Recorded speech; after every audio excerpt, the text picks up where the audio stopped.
You an audio guy? Are you Digital boards? No, not really. I know simple audio stuff, but not deep. It's a very common thing, especially when you first start playing with it. Hmm. Where you start like adjusting things, you're like, okay, then you get EQ, and like Yeah. you're like, oh, I got this sounding great. And then you look and you realize you didn't hit the select button. And So unless you hit the select button, it's not going to adjust anything. oh, hold on. Whoa. Yeah. Whoa, we're on.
this session, and I'm very honored to be on stage with such luminaries. I think you're going to really enjoy this conversation. We're going to run out of time. I'm Andrew King. I'm a venture capitalist at Bastille Ventures and a nonprofit future union focused on national security. So I'm honored to be introducing and representing this panel, which is combining AI with defense and autonomy going forward. But we really, of the whole production here, I think this is singularly one of the best panels that you'll see. So I think you picked the right one. First, we have John Bars, who's at Carnegie Robotics, CEO, literally one of the godfathers of everything that goes on in Pittsburgh and elsewhere. And then we also have Bill Voss, who's the CTO of Booz Allen. And I'm going to let both of them introduce themselves because, frankly, I would not do them justice. So know your limitations. First rule of being the moderator, and that's my limitations. Let me turn it over to you guys. John, you first. Okay. All right. Well, thanks, folks. I know it's a little loud in here, but we'll try to overdo that. So, I guess history in a nutshell came to Pittsburgh in 1981, and there were still some steel mills then. It wasn't, the air was a little cleaner, but it was sort of right at sort of the midpoint of the loss of steel, and came to Carnegie Mellon. Was interested to do civil engineering, and got hooked up with a pretty famous guy named Red Whitaker early on, and Red was interested. He was a great civil engineer, still is, but he was interested in other things, which is how can we use robotics to go out and work in the civil engineering realm, and that was super exciting to me. Way back we built the first, we called them robots, but they were really just mobile cameras on extension cords but they were mobile robots that went into 3 Mile Island. Back 3 Mile Island accident was in '79. We sent the first robots in probably 1983 to look at the situation, and the rest sort of moved on. Did a lot of robotics through my career, spent some time in Japan working for Mitsubishi Heavy Industries, and built up the National Robotics Engineering Center for Carnegie Mellon down in Lawrenceville.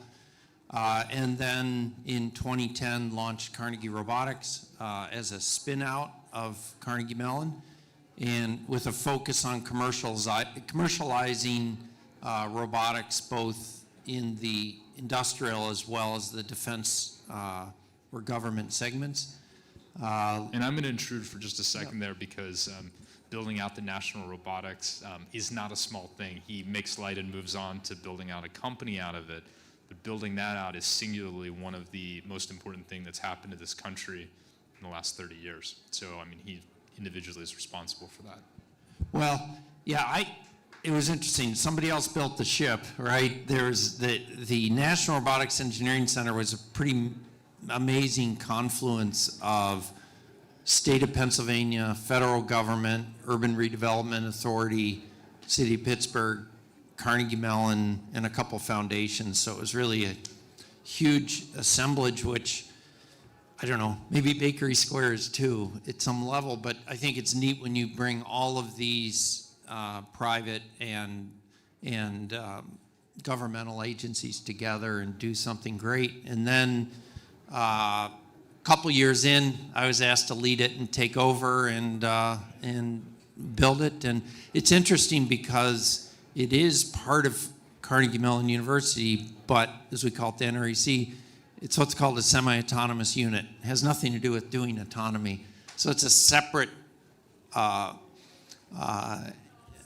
organization from their business unit of the university with all of its own goals and so on and so forth. So that was neat, but I also got the itch. I really wanted to be able to take more risk than you can take in university, and also go to build product of all forms, and that's also not akin to universities' game plan. So stood up Carnegie Robotics in 2010, and then along the way there in 2015 or 2014, met a guy named Travis Kalanick, and we then kicked off Uber's autonomous driving program here in Pittsburgh, and then 2017 came back to Carnegie Robotics. That's where I am today. So it's been an interesting journey of commercial, and we say government, but it's where we've struck a chord has been defense work through those years.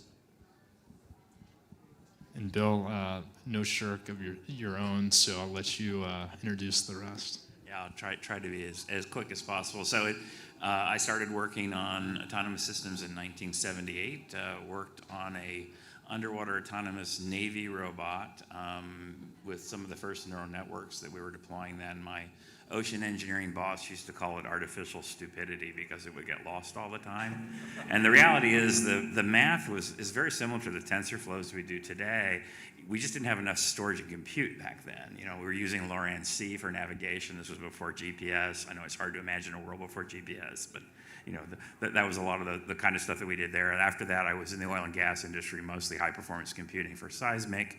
And then I went into the defense business for a while in DC, and then ended up joining the government, became CTO for Army Personnel and Logistics, but then CIO Pentagon, where I was the exec sponsor for DARPA's autonomy, along with nano and MEMS and quantum computing. Got very involved in quantum computing for some time there as well. Did a lot of space systems also. Left that, became the CIO at Sun Microsystems, and I intersected with a guy named James Gosling from Carnegie Mellon here, who I did a lot of work with and still do a lot of work with. And he worked with us on DARPA challenges, the Pikes Peak Challenge and a whole bunch of things with the Stanford team there for that. And then I left that, did this little thing called OpenStack for a little while. I apologize for that, but anyway, that was something I worked on for some time. I was one of the founders there. And then I joined a company called Liquid Robotics, which did some of the largest first swarms of autonomous systems, and set the Guinness record for the first autonomous system to cross the Pacific on its own, autonomous components there as well. That got sold to Boeing. And then I joined Amazon Web Services. I built about 63 of the services for AWS, everything from the storage services to the streaming services, but all the emerging tech, so their quantum services, but also all their simulations for the robots. So when I left Amazon, we were at 750,000 robots in deployment and operation. I hear they just passed 1 million, and then the pickers and putters actually got joined in there, which is really interesting. Did a lot of work with Boston Dynamics on simulations and Rumbas and a whole bunch of others in that space there while I was there, and all the digital twin components. And then about a year ago, I joined Booz Allen because I was really worried that the government wasn't adopting autonomy fast enough. And so I'm the Chief Technology Officer for Booz Allen, which covers everything from our space and hypersonics to our quantum computing hardware we build to our autonomous systems, where we have a partnership with Carnegie Robotics along with a number of others. Oh, by the way, James Gosling also followed me to Liquid Robotics and wrote the swarming algorithms there, and he followed me to Amazon, and now he's working at Booz Allen too. So still connected in there. Yeah, and there's no blackmail involved. Yeah. So anyway, that's a little bit about my background. So anyway, without further ado, because we have a limited time here, first, John, let me ask about the Uber ATG that you co-founded, and specifically how that's come into play with defense applications right now. Well, I think what in 2015 to sort of 2019, when there was just a real burst of self-driving cars, right? The Google, across the street, they had self-driving cars running a little bit in 2013, 2014. They'd been at it for maybe 8 years, Chris Urmson and his colleagues.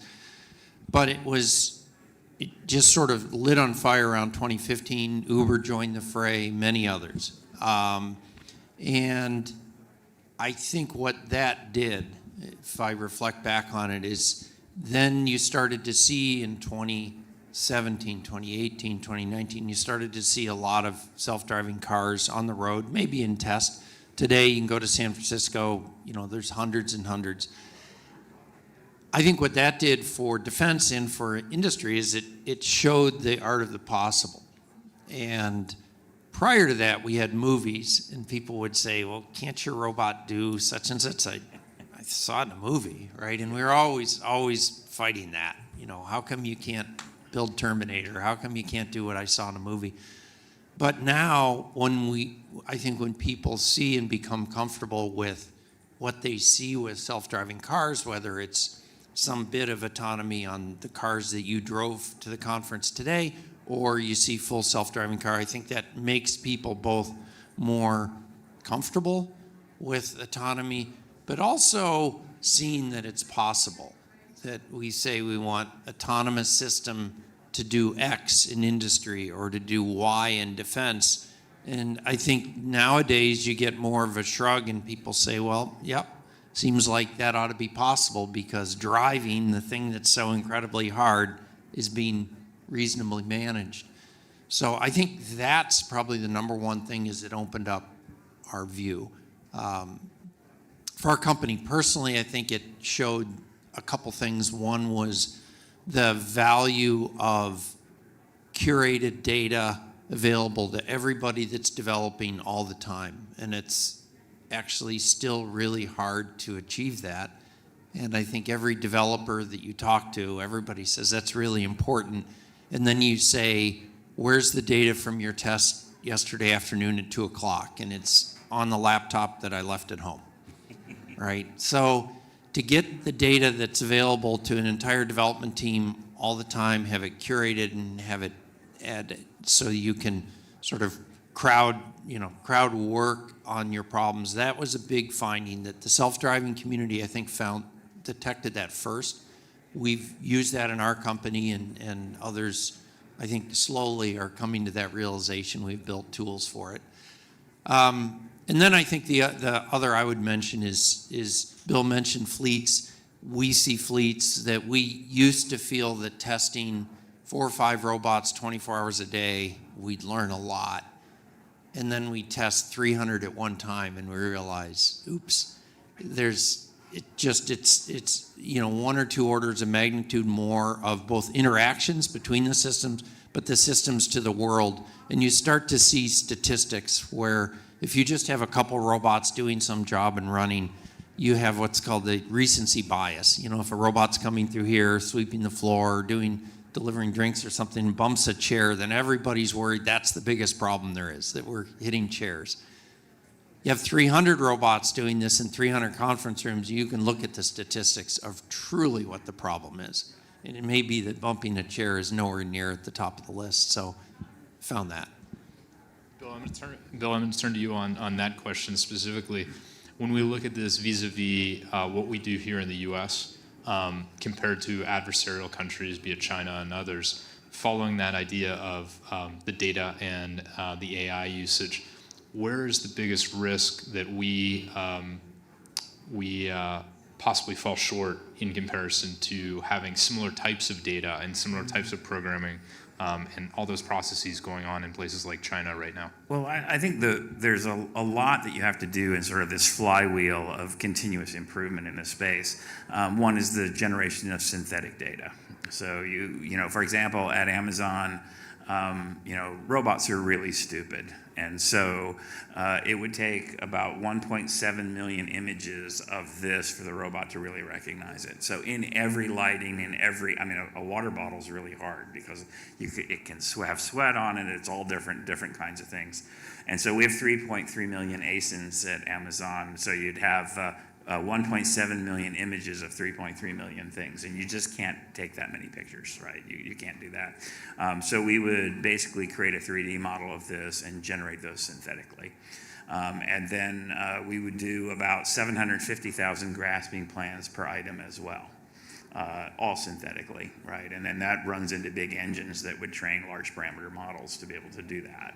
So synthetic generation is really important, and where we've gotten to, so for a long time, the large language model systems that would generate images couldn't do 3D, but they're just getting to the point where they can really do 3D, and you see that with Cosmos from NVIDIA. We're heavily involved with them in creating ocean floor to space 3D simulations, for example, for the DoD in Omniverse, where they've got full fidelity components now that you can do that. And I think that's going to be the ability to, and when I worked on the ADAS systems for, say, BMW or Toyota or others, or, and others I can't name, we would generate, say, for example, 300,000 to 400,000 synthetic intersections with randomness in them that they would run through. We would generate synthetic cities, all these kinds of things. And you have to combine that with a lot of real data. And the more real data you can get, the better synthetic data you can generate. So you build a pipeline of synthetic data generation and real data generation in this simulation. So I think that one of the advantages China has, they have more robots than us. And so they're generating more real data, which allows them to generate more synthetic data. I think they have a more liberal use. They even they are collecting drones in operation globally. They're collecting the data from that as well, right? And so when you're flying your DJI drone at home, they're collecting that data. Just like Tesla, every time I take over from my car, and of course, I'm one of those geeks that gives them the verbal feedback on why I took over, because I want it to be better all the time. When I pull into my driveway at night, it connects over Wi-Fi and uploads all of that. And then there's some poor developer at Tesla, and she comes in the morning and watches the videos of what I did and decides, was I an idiot and don't add that to the model, or am I smart and should add it to the model? Similar to the way we crowdsource the Echo products, which you all call Alexas. Basically, those are crowdsourced. You ask them a question, they can't answer it, that goes into some poor person's queue the next day. They listen to that question, put the answer in, that gets added into the model the next day, it can answer the question. And that's why you see that advance so quickly in the beginning there. That's all crowdsourced. And so I think this is a combination of synthetic data and very large amounts of real data. Now, there's risks with synthetic data too, where you could cause drift in reality as well. So you have to watch that as well. So there's good guardrails you have to put in place around synthetic data. And I think you're also seeing more and more this movement from large language models to these visual language models, where you basically are putting a visual interpreter in front of a large language model, and then you're taking direct human input right into the model, rather than converting it to a 3D synthetic environment first and training there. So that's what Scout AI is doing, and Figure and others in that space. So it's a lot happening right now. And I think, China have more robots and a lot more focus in this area in some ways around the consumer side has a significant advantage, I think. Interesting. Transitioning on, and why don't we stay with you for a second? The commercial business versus the defense business is very different. What is the constraints right now to implementing faster cycle time and shorter cycle times with integrating AI into the Defense Department, the public sector, that is uniquely different than the commercial sector? Well, there's a lot of compliance and security constraints you have to think about in the defense environment, but there's probably more similarities than differences. I mean, when you're doing an autonomous car, it's a life-critical system. If you're doing autonomous, we worked with a company called Woodside creating autonomy for their LNG plants. If you mess that up, that kills people too. So there's, I think, a very high bar in both. For some of these systems. For others, there aren't. Your Roomba vacuum cleaner is not going to kill anybody, right? So you can have different levels, and so they can go a bit faster on some things, right? In that space, I think the other big problem I see in the DoD we're trying to solve is there's no integration across all these autonomous systems. Another issue is that the autonomous systems, a lot of the developers, especially the startups that come in, they have no cybersecurity. Right, and that's a big issue, because if I was going to take out autonomous systems, it would probably start, left of operation, we would call it, where you do a cyber attack would be the easiest way to take them down. Doing swarming, the Chinese, for example, they just completed a 12,000 drone swarm operation. We're very far away from that, and that's kind of scary. That keeps me up at night. So I think there's, and part of it is because they mandate consistency and we don't. And so there's consistent communications and how those swarms operate and how they communicate to each other. So we've got these huge amounts of heterogeneous operations, And a lot of our autonomy can't even, do the three basic rules of autonomy well, right? We just were doing a cooperative operation, one of the Navy exercises, and two of the autonomous boats crashed into each other at pretty high speed. And so just really the basics of autonomy, like don't bump into things, is not as well defined as I'd like to see it.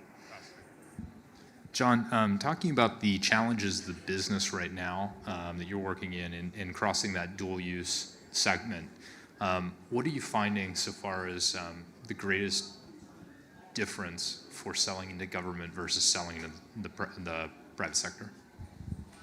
Well, I was, I guess, first responding to that sort of from a technical basis, and then maybe business second. But technical, I think what I see at least is the industrial and the defense, they each have a very interesting signature. Industrial, which I think a lot of robotics companies are slowly realizing, is that to be relevant in the industrial space, you have to run basically 24/7 every day, every condition, weather condition if you're outdoors or other, and you have to be robust through time and events. And it's really measured through months and years of being robust all the time, and uptime is measured, and throughput is measured. And it's not good enough to have a piece of hardware or a piece of software that's pretty good most of the time. It just doesn't add up when you have entire ecosystems. Amazon or Walmart was famous for the last 20 or 30 years that if you were, I think, up to something like 12 hours late with a shipment to a Walmart distribution center, in their contract, they don't even have to accept it. They just turn the truck around and send it away, say, sorry, we're not taking it. Then a year or so ago, they added if you're early, there's also punishment. So, the whole world is down to just time, and I think that on the industrial side affects us so much when we think of any robotic application, that it's really has to be consistent across time and space, time and performance. The defense side, I think it's much different in that we want extreme, very competent performance in our automation and AI, but any edge cases that we can't deal with. In the industrial side, if there's an edge case, many times you can conform the world to deal with it. If we were, spraying this fire foam on the ceiling, and there's once in a while there's some pipe or something, you could just say how you're going to get around the pipe. In the defense world, that's not okay, because if your system can't get around that pipe, in quotes, then that's where your adversary is going to attack. And they're going to make hay right there. They're going to go at it hard. So in the defense world, we have to worry about these edge cases a lot. And I think, again, people aren't thinking enough about that. We're thinking that, well, we did pretty good at the big picture, but the edge cases is where our adversaries are going to come at us hard and fast and react, I think, much faster than we can. So that's on the technical side. Then you asked on the business side. I actually, and I'm sort of probably, maybe I'm a little alone here, I think in the last year or two I've seen a flip. That commercial, industrial robotics has become much, much more risk averse and slow. And, there's a lot of hype and the bubble sort of bursts and people say, well, maybe humans aren't that bad and I can live with it the way it is, and systems are too expensive. So there's a lot of hesitancy I see on the industrial side. But on the defense side, which used to be the slow thing, it took 10 years to get a program from concept to, to first award. Now you're seeing that flipped, where sometimes the defense community now is coming out in a matter of months and saying, hey, we have a need. What do you have? And it used to be the defense business would hit you with thousands of requirements. Nobody could meet the requirements, so we'd have to redesign the exact hammer for the DoD, and the hammer costs $3,000 because guess what? It meets every single requirement they have. The hammer at Walmart or Home Depot doesn't, right? I think now it's coming around where the Defense Department says, hey, I need to pound in nails. What do you got? And that's causing us a much, much faster development cycle. So I've actually seen a flip. Yeah, I'd agree with a lot of that. I think, the other thing in defense, you're dealing with network-denied environments and GPS-denied environments too, which is a really hard thing if you're dependent on those. Because that's the first thing you take out is the adversary's network and their GPS capabilities. And so the level of autonomy is a much higher degree of requirement there. But yeah, and I do see them picking up and trying things more. I don't know that they're deploying a lot of them though, that I see. And at Amazon, for example, we had an SLA that when you click buy on a package, it had to be in a box in a truck in 20 minutes or less. Right, so those robots have to run, at Christmas time. You can imagine the loads. I mean, it just is, they have to run all the time, right? It's just you can't have a downtime at all, right? So I agree with that too. And I guess on that side, one of the aspects that both of you are probably pretty familiar with is the idea that what will come. I mean, this is the early stages, but the acquisition cycle for the defense business is still catching up to what we're able to execute in the technology side. So a lot of the other elected and DoD people that have been here have been talking about how do we move faster in the NDAA and a lot of the other acquisition processes. And there's broad amounts of enthusiasm, the likes of which I've never seen before, that complement this quicker cycle. I want to talk briefly about CardShark that you guys worked on together, Booz Allen and Carnegie Robotics. Really interesting edge use compute product that sits with the soldier. Why don't you go into how that partnership and agreement came about? I'll let that, you start with that, John. So first, what CardShark is, it's a 1 pound computer that a soldier can wear fairly easily. They already wear a lot of gear, so you have to be very careful how much more gear you add. If you go to a soldier and say, hey, here's a 8 pound box that'll solve all your problems, good luck. They don't want it. Even 1 pound is a challenge. So it's a 1 pound NVIDIA Orin computer. So basically giving them AI right at the edge. Why does it matter? Is all of us, when we use our cell phones to do many things, when you use your cell phone to drive here today or do Google Lens and translate, most of that compute is happening up on the cloud. And if you're in a defense environment for a bunch of reasons, you don't have the cloud. You don't have the network to the cloud. You don't want to use the cloud. You don't have comms because you're in a hole somewhere. Comms have been jammed, whatever. So you have to do everything locally. And so that's what CardShark is it's a small 1 pound box that can handle the rough and tough environment of infantry or other person out in the battlefield and bring that AI capability to that person.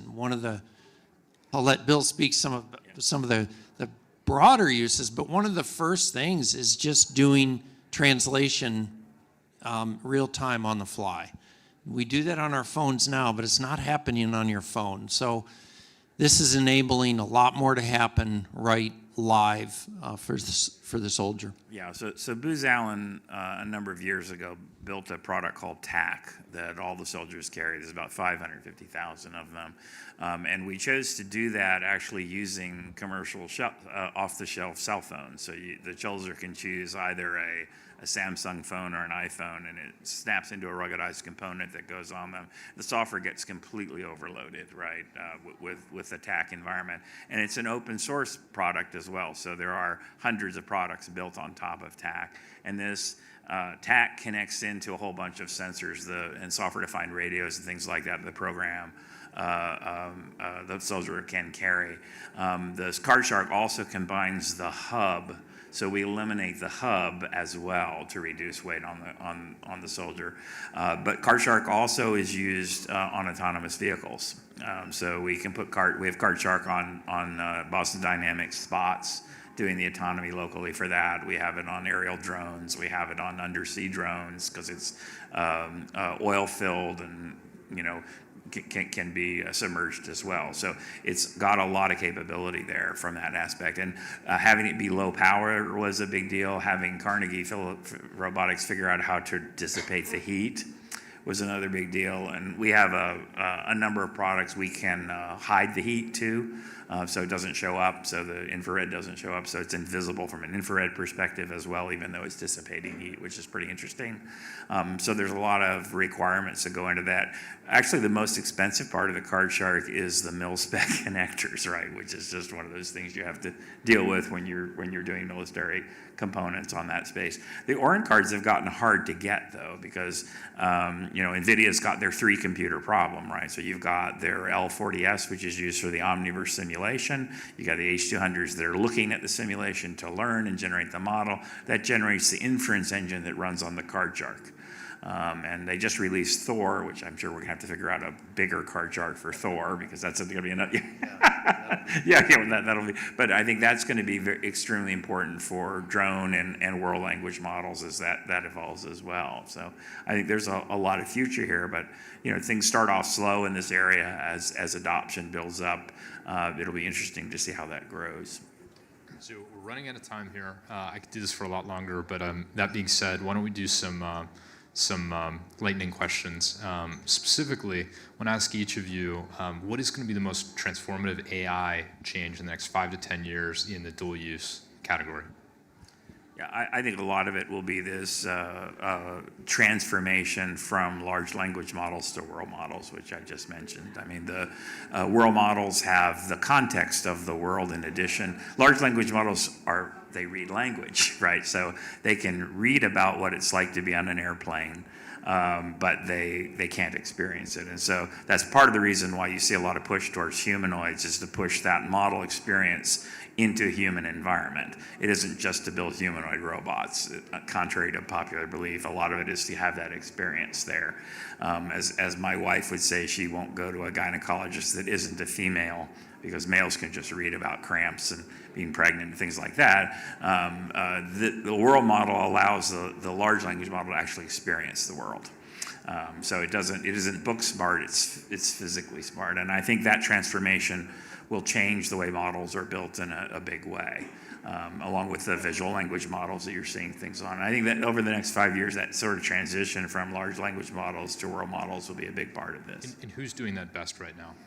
Oh, I mean, all the model providers are working on it. You know, the OpenAI is involved, Anthropic's, and everybody's working on world models. That's sort of the next thing.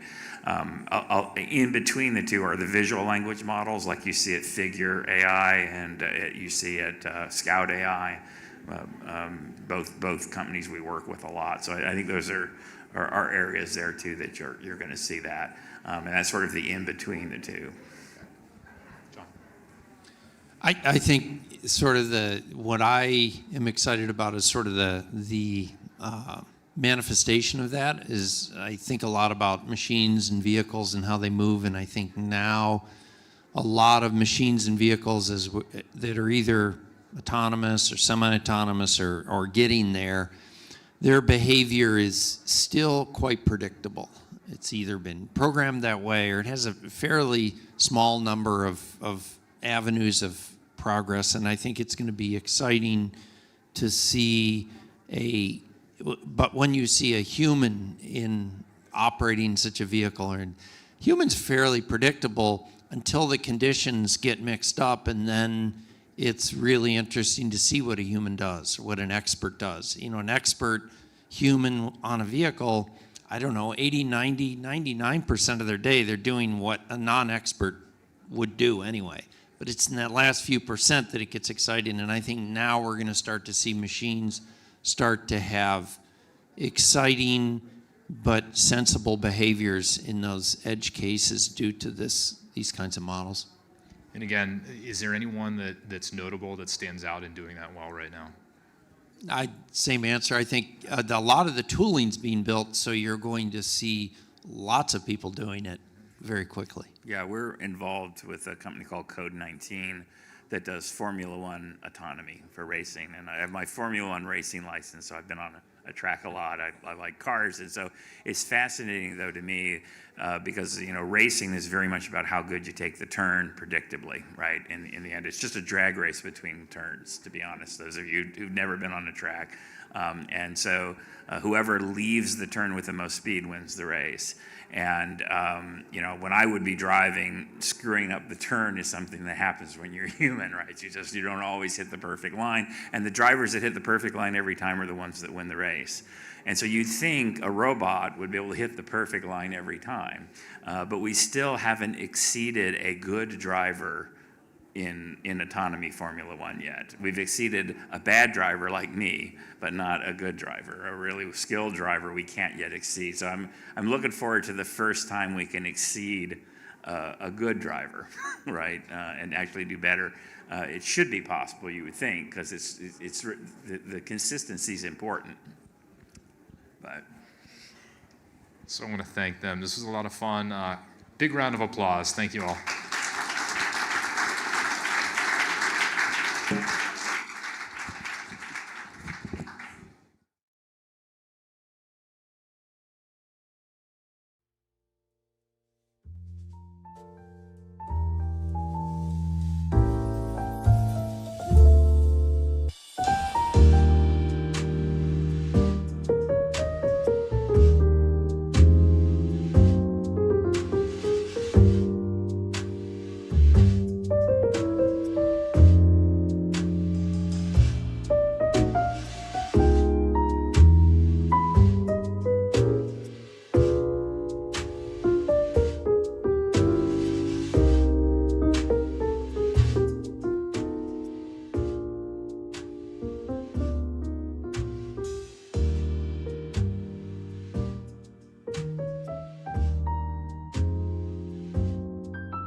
So you're United, that's not United, you're American. You're United. So you're the one that's always ahead of me in the upgrades, right? Upgrades. 20 years. It's my first. In a row. It's my first one. Oh, God. It's good. I'm off the shower.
Okay, I think we're getting ready to get started, so if you can take a seat, we'd appreciate it.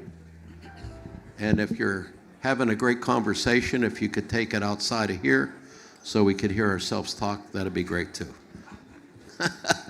So, I'm Mike Doyle. I'm a government affairs counselor at K&L Gates. K&L Gates is proud to be a sponsor of AI Horizons. We think it's a great thing for the city. We've been involved at the first one and point two also. So glad to be here. And I'm really glad to have the two panelists that I have here with us today because they represent two great Western Pennsylvania companies. And you know, growing up in Swissvale, most of our dads either worked at Union Switch and Signal or at Edgar Thomson Steelworks. And you know, the connection between Westinghouse, which acquired Union Switch and Signal at a certain point, employed half of the dads there. And the other thing I found interesting, you know, when you think about George Westinghouse, all of us that grew up around the Turtle Creek Valley area know about the Westinghouse Castle and always used to ride by there. And it's been recently restored and it looks great. But that name Westinghouse is very familiar. Maybe Wabtec not so much, so we're going to talk about that a little bit, Philip. But the other interesting thing I found about ANSYS, now ANSYS is over 50 years old and Westinghouse is over 150 years old. So, and they're Western PA companies. But apparently at one point, John Swanson worked for the Westinghouse Astronuclear Laboratory. And back then, engineers were performing finite element analysis by hand. Well, John had an idea to automate it by developing a general purpose engineering software. And Westinghouse said, no, we're not interested in that. So Swanson leaves the company and develops it on his own, working out of his farmhouse in Pittsburgh, running a computer by the hour. Anyways, Westinghouse brings him back as a consultant. ANSYS gets formed, and Westinghouse became the first ANSYS user. So we have this interesting dichotomy here between these two. And Mike, you know, Mike, ANSYS then gets sold for $36 billion to a company in California called Synopsys. Where its headquarters in Sunnyvale about 2 months ago. So just the story continues. Yeah, I see ANSYS and then I see ANSYS by Synopsys. But anyways, we have two great representatives from those companies. And the one common thread that I've seen through both these companies is how they're constantly evolving, using technologies to better serve their customers, to make people safer. It's a lot of what they do. And what they do complements one another. But we're lucky to have them here today. I'll first introduce Scott Parent. He's currently the VP and Field CTO at ANSYS, connecting globally with customers to understand their digital engineering development needs and aligning the methodologies that ANSYS uses to support their transitions. Scott possesses a broad leadership background in energy and industrial technology. Scott, welcome.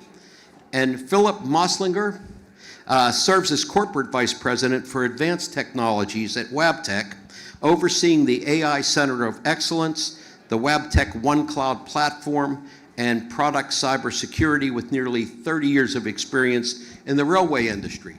So welcome to both of you. Philip, I think I'm going to start with you because, you know, a lot of people know the name Westinghouse in this region, but maybe tell us, who is Wabtec and what are you guys doing in AI? How did Wabtec get into AI? All right, thanks. So Wabtec, the W in Wabtec stands for Westinghouse, as if you don't know. So Westinghouse Air Brake Technologies. It's, as you mentioned, we're what we consider, or at least try to think of it as a 150-year-old startup. Wabtec acquired G Transportation in 2019. So G Transportation, a creation of Thomas Edison. So if any of you know the history between Westinghouse and Edison and AC, DC and all that stuff, you can imagine how Edison is feeling today about being acquired by his competitor. So that's who we are. But it's an industry in transformation. It's been in transformation for 150 years. When you think about trains, by the way, we are one of the largest railway equipment manufacturers in the world. We have 30,000 employees plus. We operate in 50 countries. And just a little quick fact, 1 out of 5 locomotives that's pulling freight in the world is actually pulled by a Wabtec locomotive. So we are very present. We've been around for a while. In fact, we developed a lot of new technologies in that space, which made us one of those leaders. So to your question, how do we get into AI? Look, we're a large corporation. We're heavy industrial. Heavy industrials always have productivity projects, right? That's the name of the game. And so I was being in the engineering space, working on these projects. And we said, there's got to be a better way to get into, to find productivity. This is 7 years ago. So we started doing stuff with big data. And then it took us like $50,000 or so. And then within a couple of months, we were able to save $1.2 million of savings. So I said, okay, there's something there. So it's a different way to do productivity. So we started looking into deep learning when that occurred. And then one application came out for us where we had radiator fans, where radiator fans on a locomotive are 6 feet wide.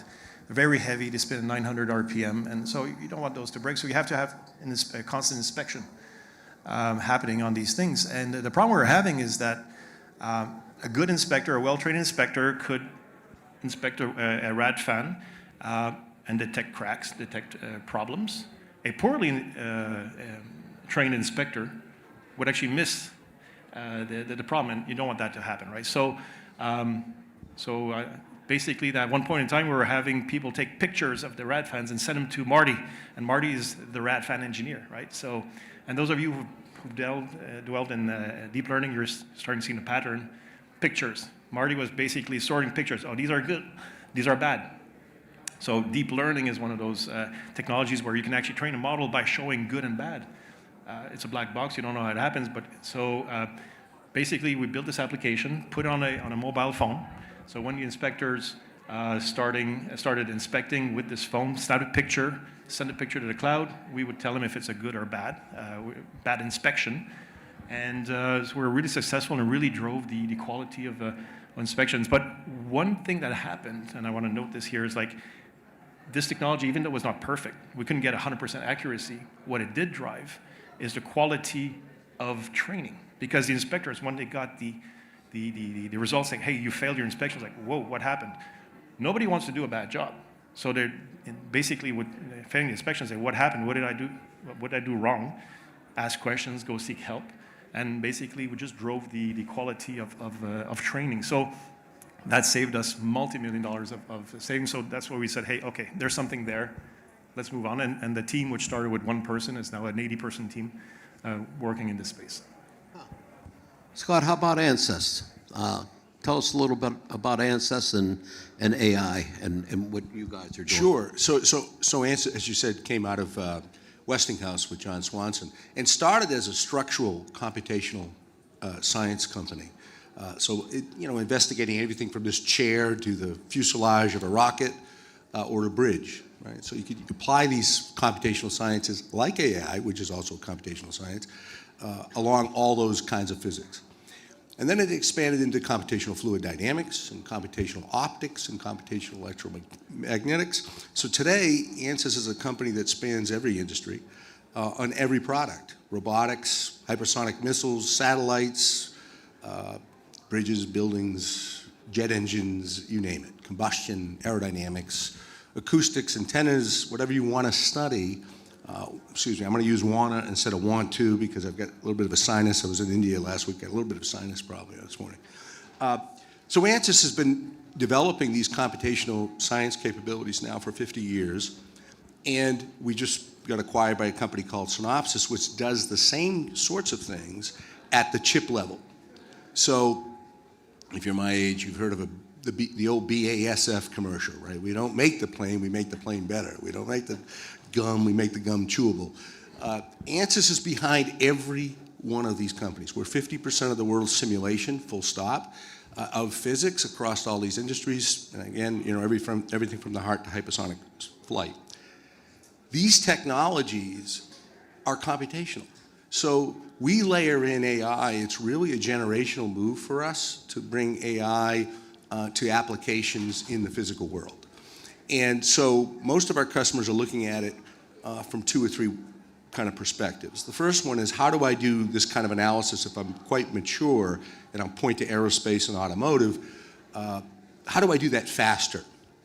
So ANSYS is about 90% of the market share for all car crashes simulated on planet. And we partner very closely with Humanetics, which is a company that has the actual physical dummies that sit in the cars that they do these tests with. But if you think about an industry that originally used to manufacture vehicles, they design them, they'd manufacture them, then they'd take the first 10 or 15 of them and they'd run them into things, sideways, forward, roll them over, and these kinds of things. If they found out they had a problem, what do they have to do? They got to go all the way back to the beginning of the design process. So today, 90% of that physical testing is done with ANSYS, has been eliminated. It's being done computationally. The idea that we can layer AI on those computation means two things. One, we can make those computations run faster, which we do. But we can also use AI to layer in disruptive scenario building. So where you might run an analysis standard system level model that would take you 30 hours or 30 days to run, depending on the complexity, you can now run that in 30 seconds. Which means I can run thousands upon thousands of scenarios. And I'll end with this. I heard one of the folks talking this morning, I think it was Gecko Robots CEO, was talking about the disadvantage, the unfair ability, if you would. This is that. I sit with, as a field CTO, with almost every CTO, any company you can imagine. Throw a name on, I probably have met with them in the last 2 years. And I can sit with, let's say I'm sitting with a company that makes chairs, and I sit with 10 companies that make chairs. I can see the company that's leaning into computational, and including AI, is running more in a day than the guy in the end is in 30. So this is not, he said it perfectly, this is a complete disadvantage, and it is going to absolutely, and this is why we have threats from companies in China and other places where they have greenfield digital, which means they're all their IoTs connected, they really don't have any old legacy building 51 that has a server in it. They can connect quickly. They say yes to everything. When you say, well, if we connect this to this, we can do an automation of that workflow. And we go, oh, yeah, we can do that. And we can do it very quickly. That's an amazing advantage. If you go to market and you've run 1 or 2 scenarios to your product that works, and you go, that's good, and he's run 50,000, including cost out strategies, manufacturing sensitivities, and the rest of it, there's no chance. And that gap is getting bigger the more we layer in technologies like AI into the computational world. Wow. Philip, let me ask you, does Wabtec have any products in the market that use AI? Yeah, so maybe to put this in context, so my group's an R&D group, and what we do is various projects, and I categorize them in 3 buckets. We got the internal productivity, which is standard for all, like I said earlier, for every heavy industrial. You've got the product improvements section, and then we got the new product. So productivity, yes, you can get, you're saving money, right? When you're improving a product, you can get 1, 2, 3x return because you're already selling a product, you're making better using AI. And then you've got the new products, which to me is like, you gotta aim for 10x or more for returns. So internal productivity, that pays the bills, right? You gotta be working on that, but at the same time, you gotta be improving products with AI, and this is what we've done. Recently, we've come up with two new products on the market, or improved products on the market. One is a Spiker Vision. So Spiker, in the rail space, you're familiar with those spikes, the nails that drive into wooden ties to keep the rails on, in place. So that machine, basically, it's somebody in a cockpit on a rail gang. It's a 10, 12 machine, a rail gang, and you're just finding a hole with a joystick, and then once you find a hole, you press the button and you drive the spike, and then you go to the other side and all that. So you do that 5,000, 6,000, 8,000 times a day, and you're always trying to, and it's not a perfect thing. So sometimes the spike flies out, and as you're at the mercy of the productivity of the person actually, doing the job. So we're able to, using computer vision and neural networks, help the user actually locate the hole, so that you can actually just the system actually locates the hole, say, okay, I found it at 95, 98% accuracy, good to go. So the operator just needs to press, looks at the screen, okay, I'm good, next, move on. So we've brought this product to market. It drives double the productivity, of course, of the conventional system. So that's a true use of AI in a physical world in improving a product. Another one that we just came out with is vapor vision. So we also do bus doors. On buses, we've installed a camera above the rear exit door to look at who's there. Are we closing the door when there's maybe a pram or an elderly person? Prevent that from happening. Helping, instead of having a contacting the door to open the door, put your hand in front of it, detect the hand, door opens. And things like that. Plus, you bring in passenger counting. You know, when where fares are now on iPhones, you don't really know who's on your bus. You're able to count the passengers. So this is an application that we've brought to our bus door product. And both of these solutions actually enhance, bring new capabilities or differentiation to our products in the market. And that's where we're quite proud and happy to have come out with these products out of this team. Great. Scott, let me ask you, in this world of complex product development, what are some of the adoption challenges to AI and associated technologies? Us. Honestly, nobody should take this in any kind of demographic, but I'm going to say something that's maybe controversial, because it's not always true. But I can usually walk in to visit with the CTO in any imaginable company, and if they look like me, there's probably two ways this is going to go. One, they've hired somebody that looks like Philip or Phyllis that is excited about, understands the change that's necessary, and they've put and empowered somebody who can learn quickly and lead. Or they're looking for the retirement door and they don't want to die in the ditch for digital. Direct quote from a top 10 company. And so when you start with leadership and the challenge of what used to be generational technology kind of learning. So I was lucky enough to be part of a company that designed and developed the first DVD manufacturing equipment. Now, if that doesn't age me, I don't know what does. And that product came and went very quickly. And in fact, we used to sell it to Warner Brother up here in Scranton and to Kodak for photo CD. And we were their largest vendor for a number of years. That technology came and went, I don't know, too fast, actually. My patents were worthless in about 5 years. And ultimately, that's because society will typically evolve in technology in spaces where it's easy to adopt, okay? We saw what happened in Japan with the gun. Not so excited about the gun. I don't like the way it does things. It's not honorable. So we see technology now doubling every 2 years. So some of the computational work we would do, I would talk to customers and I would say, look, you got to look at taking work automation, efficiency for engineering, different ways of improving what you do. And they immediately jump to things like, well, what about quantum? And I look at them and I said, you're not even using a GPU yet. What do you mean when you're talking about quantum? I mean, the GPUs are doubling in speed every 2 years. You're not even deploying one yet, right? So the workforce is forced to follow leaders who just aren't moving fast enough and aren't moving and evolving fast enough, or recognizing they need to hire somebody to do that part of the work for them or direct that kind of work for them.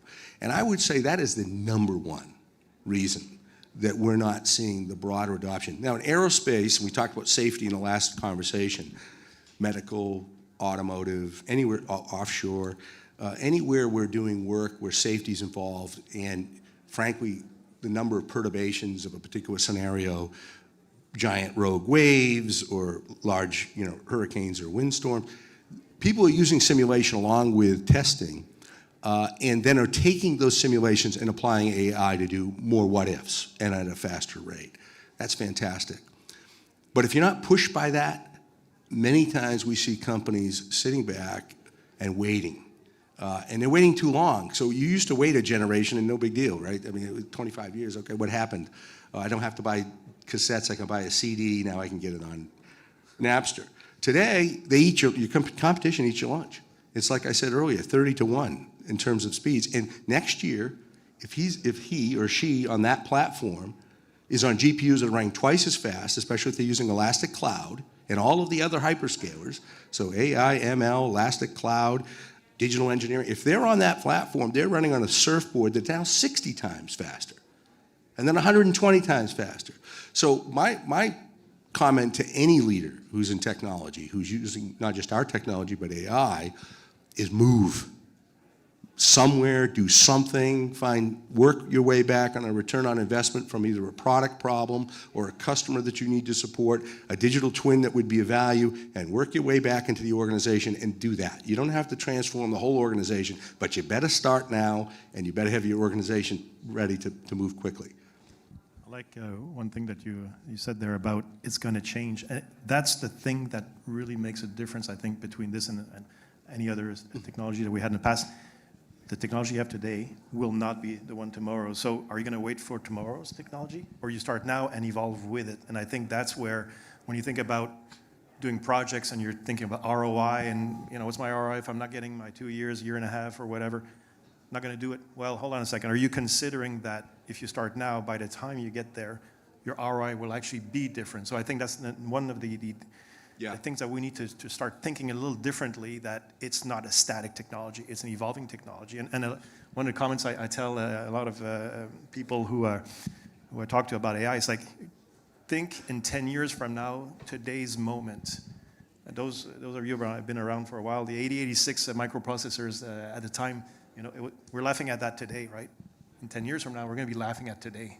And we're going to say, oh my God, we were using Copilot. That's the kind of stuff that I think we got to realize, that when you're thinking ROI, think about what it will be when you get there, not when you start. That's right. Yeah, that's, we love controversial statements anyway, I just want you to know, Scott. It's Friday afternoon. And when this is over, I'm going to get a translator to explain half of what you just said there. But sorry about that. So let me ask you a question. What are some of the misconceptions you've seen for people about AI?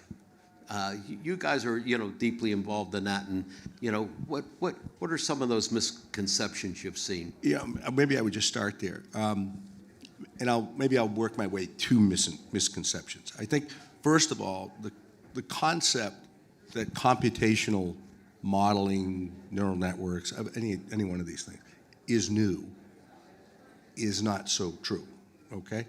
The reality is that some of the tech that these sit on has evolved enough to make them possible and useful, right? So, if you don't have any meat in front of you, having a steak knife is probably not that valuable.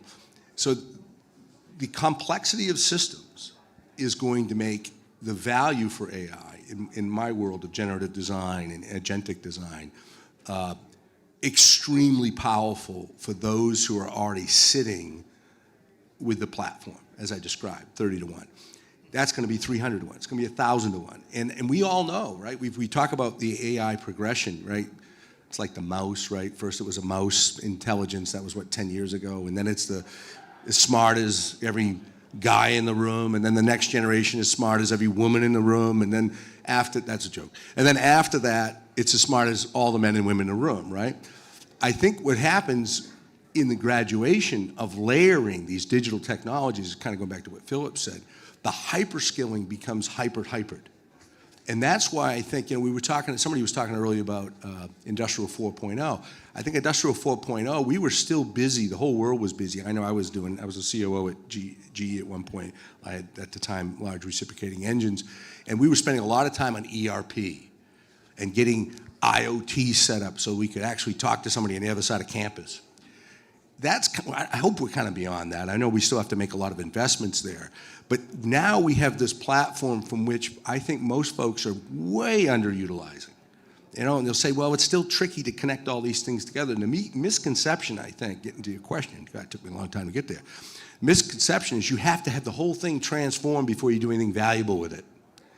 And some of the things we've seen, and I can take 100 products really and give you examples, but I'll give you one example because it kind of fits in his world. Think about turbochargers, which you use on locomotives. We had a company that designs, one of his suppliers that designs turbochargers. And these are you hear them whirring on a truck, diesel truck as they go by. Actually, if you have an Audi or a BMW, it's not as naturally aspirated. It's probably got a turbocharger on it. And essentially, it's compressing gas before it gets into the piston, so it gives you more efficiency. We had a chief engineer who'd been working in this space for 30 or 40 years, who, in the first application of AI generative-based design, so we took a lot of their older designs, we fed them into the model, came back with like a third eye, okay? And he looked at it, he says, no way, right? And the young guy in the back of the room goes, yes way, right? So I thought it was on Beavis and Butthead, right? But anyway, that's the kind of reaction we're seeing. And so I think the misconception is you have to have everything connected, you got to do a full transformation before you can get the value out of some of these tools, and that's just not true. You can start with a problem that matters, work your way back, stitch together what you need to, and then once you've done that, and your chief engineer at 65 goes, I'm retiring, I can't keep up with this, then hopefully the rest of the building says, okay, let's go, let's move. And then we start to strap more things together and we do it in a more efficient process. What about you, Philip? What kind of misconceptions do you see? So it's different, and we need to explain it. And what I mean by it's different, think about an AI model that you deploy in the field. You know, if you think of it as a piece of software that is going to be stable, it's going to be perfect the first day with a couple of bugs, that it's going to be stable, you won't have to touch it anymore. That is like you can throw that out the door. We all know that if we're in the AI space. Explaining that. And we spend a lot of time in the R&D space to explain what we're trying to do. And this is one of those things like, no, you're not going to start with 100% accuracy. You're going to start with 80, 75, 80, and you're going to work your way up. I need data to bring it up. I need the corner cases to bring it up. Well, that was that. You know, but you have to build it in a plan, okay? And those are not traditional plans when you do a project.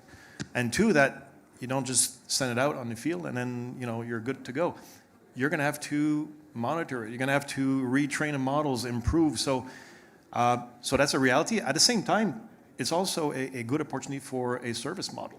You know, when you sell a product, an equipment manufacturer, you sell a product. You'd like to sell services. You want to sell spare parts, of course, but you want to sell services because that's what. So in a world where you can actually sell that, and also make sure that you do, and this is where product cybersecurity is really important. I heard it earlier. You gotta think product cybersecurity first, and that's also another opportunity to make sure that you can actually sell a service. So to me, you got to try to turn this into an opportunity, but you need to explain it. And it's new. And coming back to who you're trying to convince, you got to translate it in words that actually management can understand. So I think it's a big part of it. Well, I know we're getting near our time end, so let's peek into the future a little bit. Scott, what's ANSYS working on, and what are we going to see 5 years from now, 10 years from now? You don't have to be. These are the kind of statements that move stock prices. I don't want to be responsible for a dip before the weekend. Maybe two things. I think the first is in the physical space that we just talked about. This idea of physical AI, I don't think people should segregate that into, I think of robots or something that moves. I think that's part of it. There's great examples of what I think are cyber-physical systems, like really just south here in Morgantown. If you're interested at all, you should just take a ride down to Morgantown. In one of the NREL labs, they've got a physical gas turbine that's following the load of a day delay, but a load from a very volatile grid because of wind and solar and other what I would call non-steady state, if you would, solutions, feeding into the gas turbine, and they're catching the power peaks. That's great. In the lab next to it, it's all digitized. It's a solid oxide fuel cell.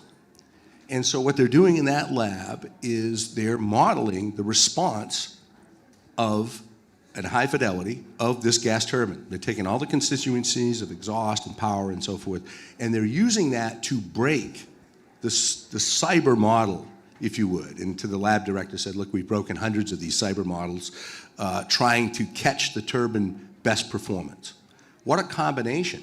So if you're a company like Wabtec or anybody else that has these physical labs that you've had dedicated for reliability testing, whether you're doing a pump or a fan or whatever you're designing or developing, you can then put the load from that customer in the cyber part of the lab. And I was with a company in Europe, you'd know the name if I told you who it was.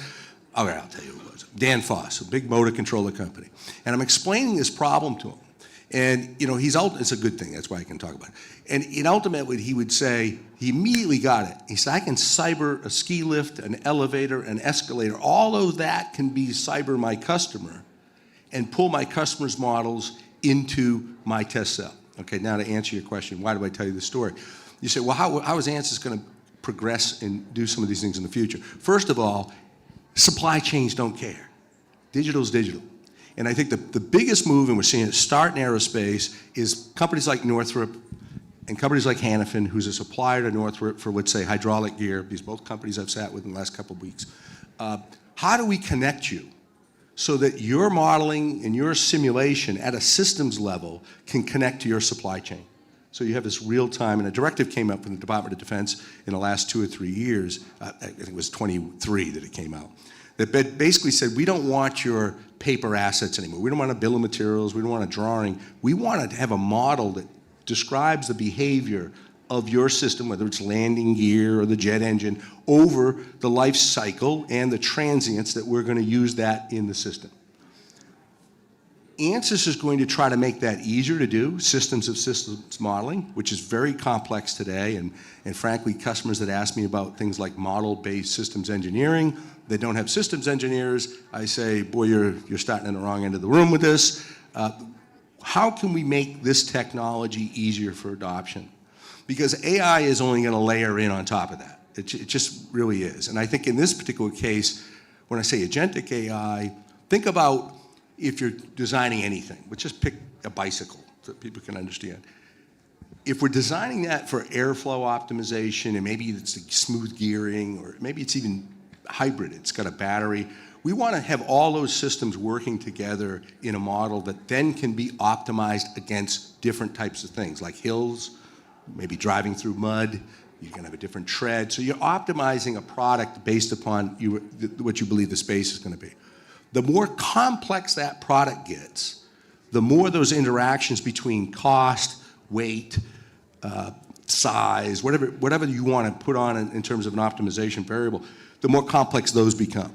So what ANSYS can do, and we start at the chip level with Synopsys, so chips to ships, or chips to spaceships, if you would, is almost everything's becoming software defined.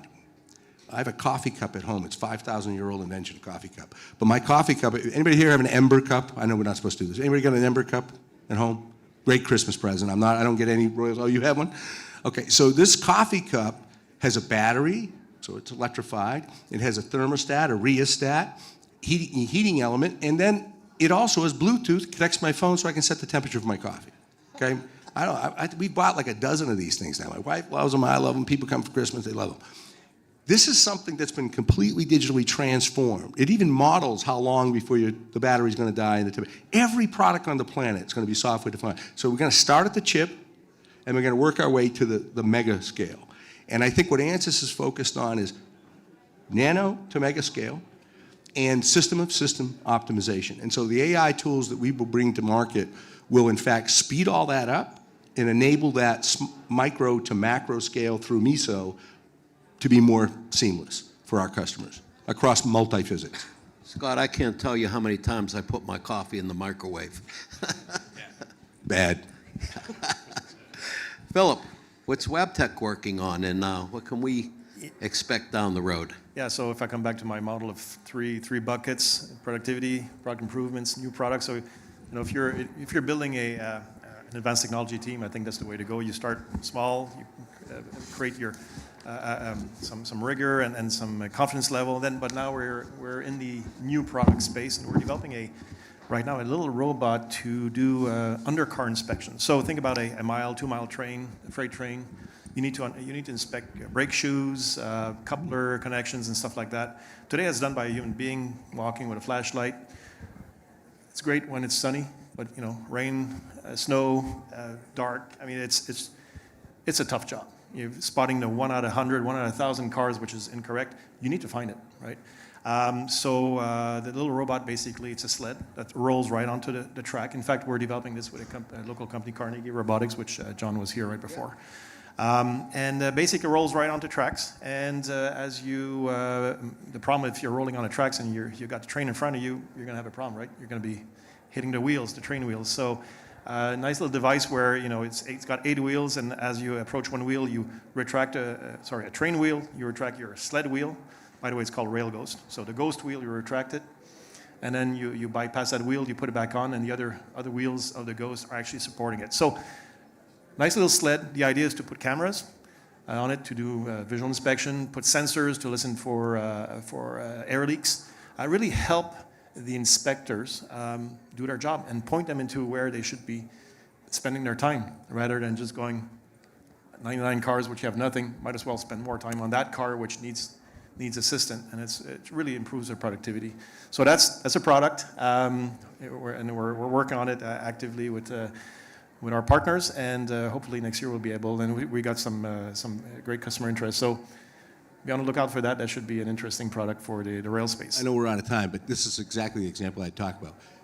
In most cases, these tank inspections, rail inspections, there's no reason layer in another additive technology, additive manufacturing. So that you're not just seeing a crack, and it may not be the permanent fix, but I can weld it right after I see it. That, to me, is where physical AI is going to make a decision locally, and then it's going to take what it's learned from an ultrasonic scan or a computer vision, and then from there make an action. And I think we're going to see that layering of technology continue, and as it does, the scaling of value will continue in terms of every industry. Well, let me tell you, it's been a pleasure to meet you both, and I think both of your companies, after hearing you speak today, are in good shape. But thank you for coming down and being a part of it. So let's give these guys. Thanks, buddy. Thanks for having us. Thanks, man.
Some things are hard to commit to, like learning how to surf or saving for a family vacation. But one commitment that's easy, switching to Fios Home Internet with a 5-year price lock guarantee.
Welcome to Friday afternoon. Are you having a good summit? What do you think? It was pretty good. I think it was a blast.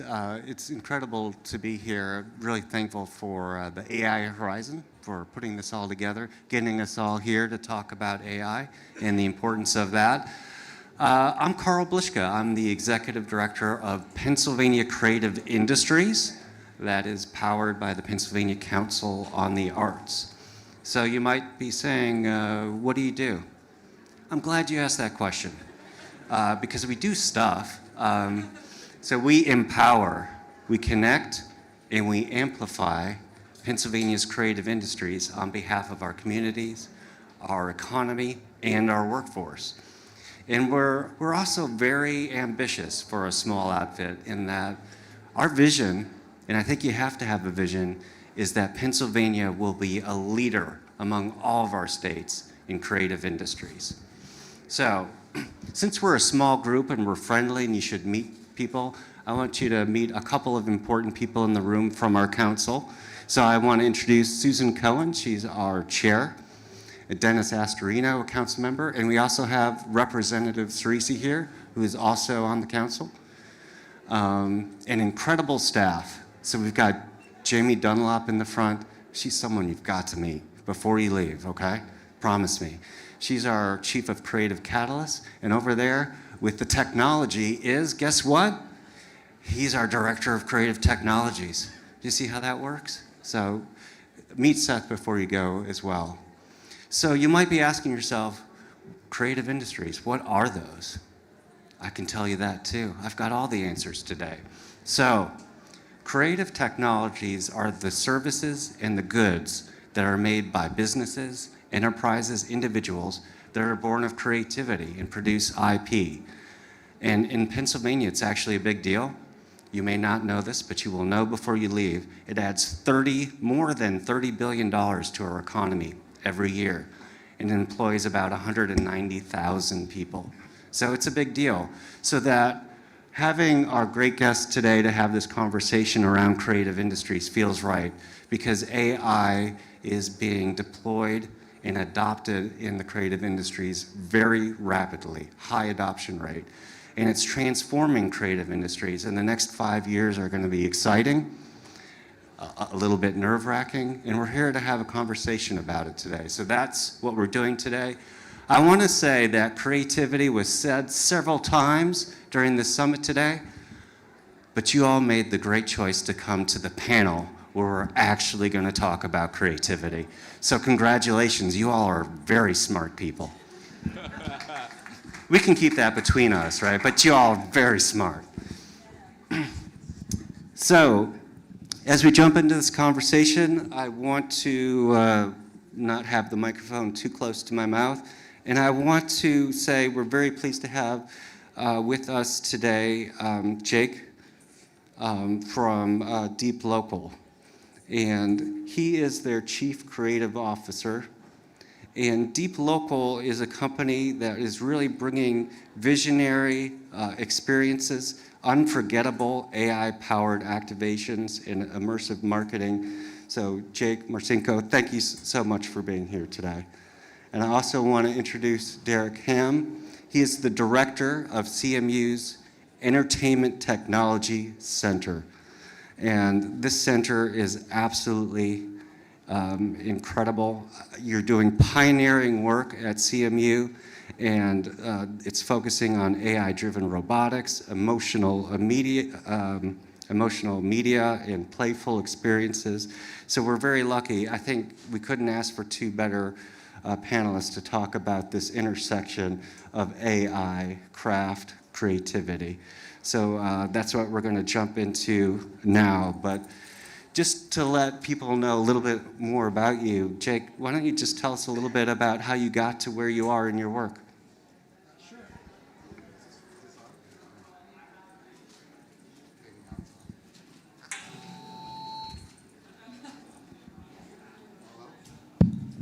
Hello? Maybe.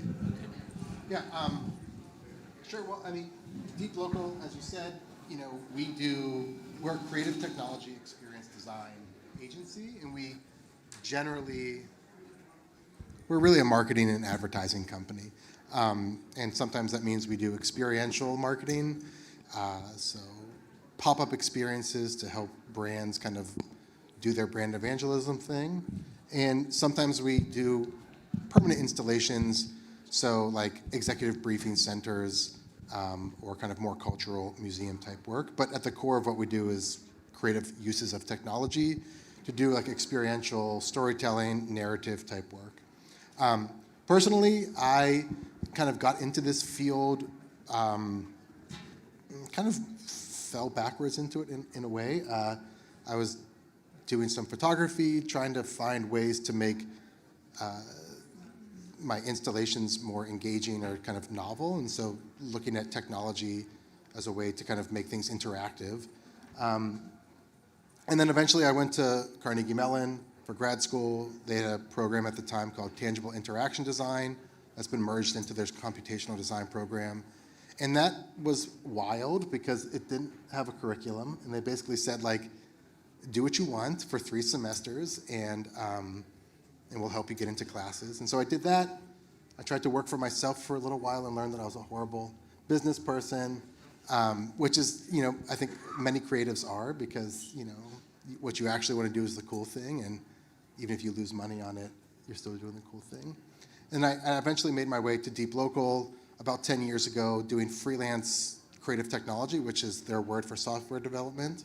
And here I am now. Things have changed, and it's really great to be at Deep Local. It's like I'm from Pittsburgh, and so to me, Deep Local is more than kind of what it represents on the national, international stage, but the fact that it's a Pittsburgh-based company that is competing, that is like world-renowned for its kind of creative portfolio is something that I'm extremely proud of. And one other note on the Pittsburgh Pride thing, I think Deep Local as an agency is a group of very humble, very clever folks, and that's a big part of how we've been successful as a business. So just a big plug for Deep Local. It's a very Pittsburgh-centric group. It's a big part of our DNA. Yeah, we're very lucky to have Deep Local here, right in Pittsburgh. And Derek, how about you? How did you end up where you are? Yeah. So first, a little note about the Entertainment Technology Center. We're celebrating 25 years right now. 25 years ago, a professor from computer science at CMU, Randy Pausch, maybe some of you are familiar with his work in the last lecture, teamed up with Don Marinelli from theater and the arts. And you think about these two strange personalities coming together to say, what happens when these worlds collide? What happens when the arts and what happens when computer science and engineering collide? For the last 25 years, that's what we've been experiencing. Collisions after collisions that have exploded into games, immersive storytelling, theater attractions, animation, location-based entertainment, and amusement parks, you name it. And so when we think about why we're here today, and that word AI being ingrained in the word entertainment, right? You can't spell entertainment without AI. There is something magical happening once again right now where we're seeing radical shifts in how we entertain and have the arts, and really what it boils down to, from my perspective, a human experience. I think very much about human experience. I started my career in architecture, having a degree, went to a small liberal arts school in Hampton, Virginia, Hampton University. And for me, life has always been about pulling threads and asking more questions. And so I remember towards the end of my 5-year bachelor's, I was pulling on the strings of computing early on. I was often more interested in the tools we were using to make buildings, computer modeling, early BIM, building information modeling, their digital twins. I was very interested in that, and that kept leading me to more questions.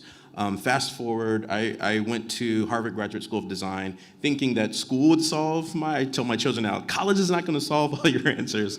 But for me, it was like, okay, go get another degree, keep asking questions. I worked in architecture and taught in that field for years before I did a pivot, and that pivot really was me responding to my passion with the tech side of the house. I was more interested in the tools we were using to make. and working with animation, working with gaming engines, thinking about how does that communicate what a project could be, ultimately led me to a program at MIT called Design Computation. When I came out of that PhD program, I have fell in love with VR. And this was the early days. I got my first headset off of that Kickstarter campaign, eons ago it seems now. And I never really turned back because I felt my love for space, for human connections in space, were now manifested in these digital environments and digital worlds. And that became a natural fit for what I did for 9 years at NC State, running their program in media arts design technology, and ultimately coming here to CMU. Great, thank you, Derek. It's interesting you talked about being interested in that human part. So I'm going to shift this both. I'm going to get right into the frontier of this and the change, but keeping that human part. So Jake, I guess I'll start off with you. But how do you define creativity when it's shared between human imagination and like AI and algorithms and those kind of processes? Yeah, I mean, I think, you know, we've always had this tendency to kind of like separate technology and creativity, but I think it'd be pretty hard pressed to find a creative direction or pursuit that isn't aided by technology or influenced by technology. Maybe like dance or spoken poetry or something. Like these are things that have zero technology, but truthfully the pencil is, at one point was a piece of technology. And so I think in that vein, this is just this is the frontier of creativity with technology, you know? And for us at Deep Local, or for me personally, you know, we've chatted about this, but it's really easy for us to think of technology in general as an accelerator or something that empowers efficiency, you know? And that's certainly true for creative fields, right? You know, we can crank out a sketch in 2 minutes with a little bit of text instead of 3 days of sketch exploration, you know? And that is true, and efficiency can be a tool in helping the creative process. You know, how many iterations of this design can you go through in 5 days with the aid of AI versus how many iterations can you get through if you were hand sketching or something? I think that's really interesting, but I think really all of us as creatives, our real job, you know, is to be ambitious.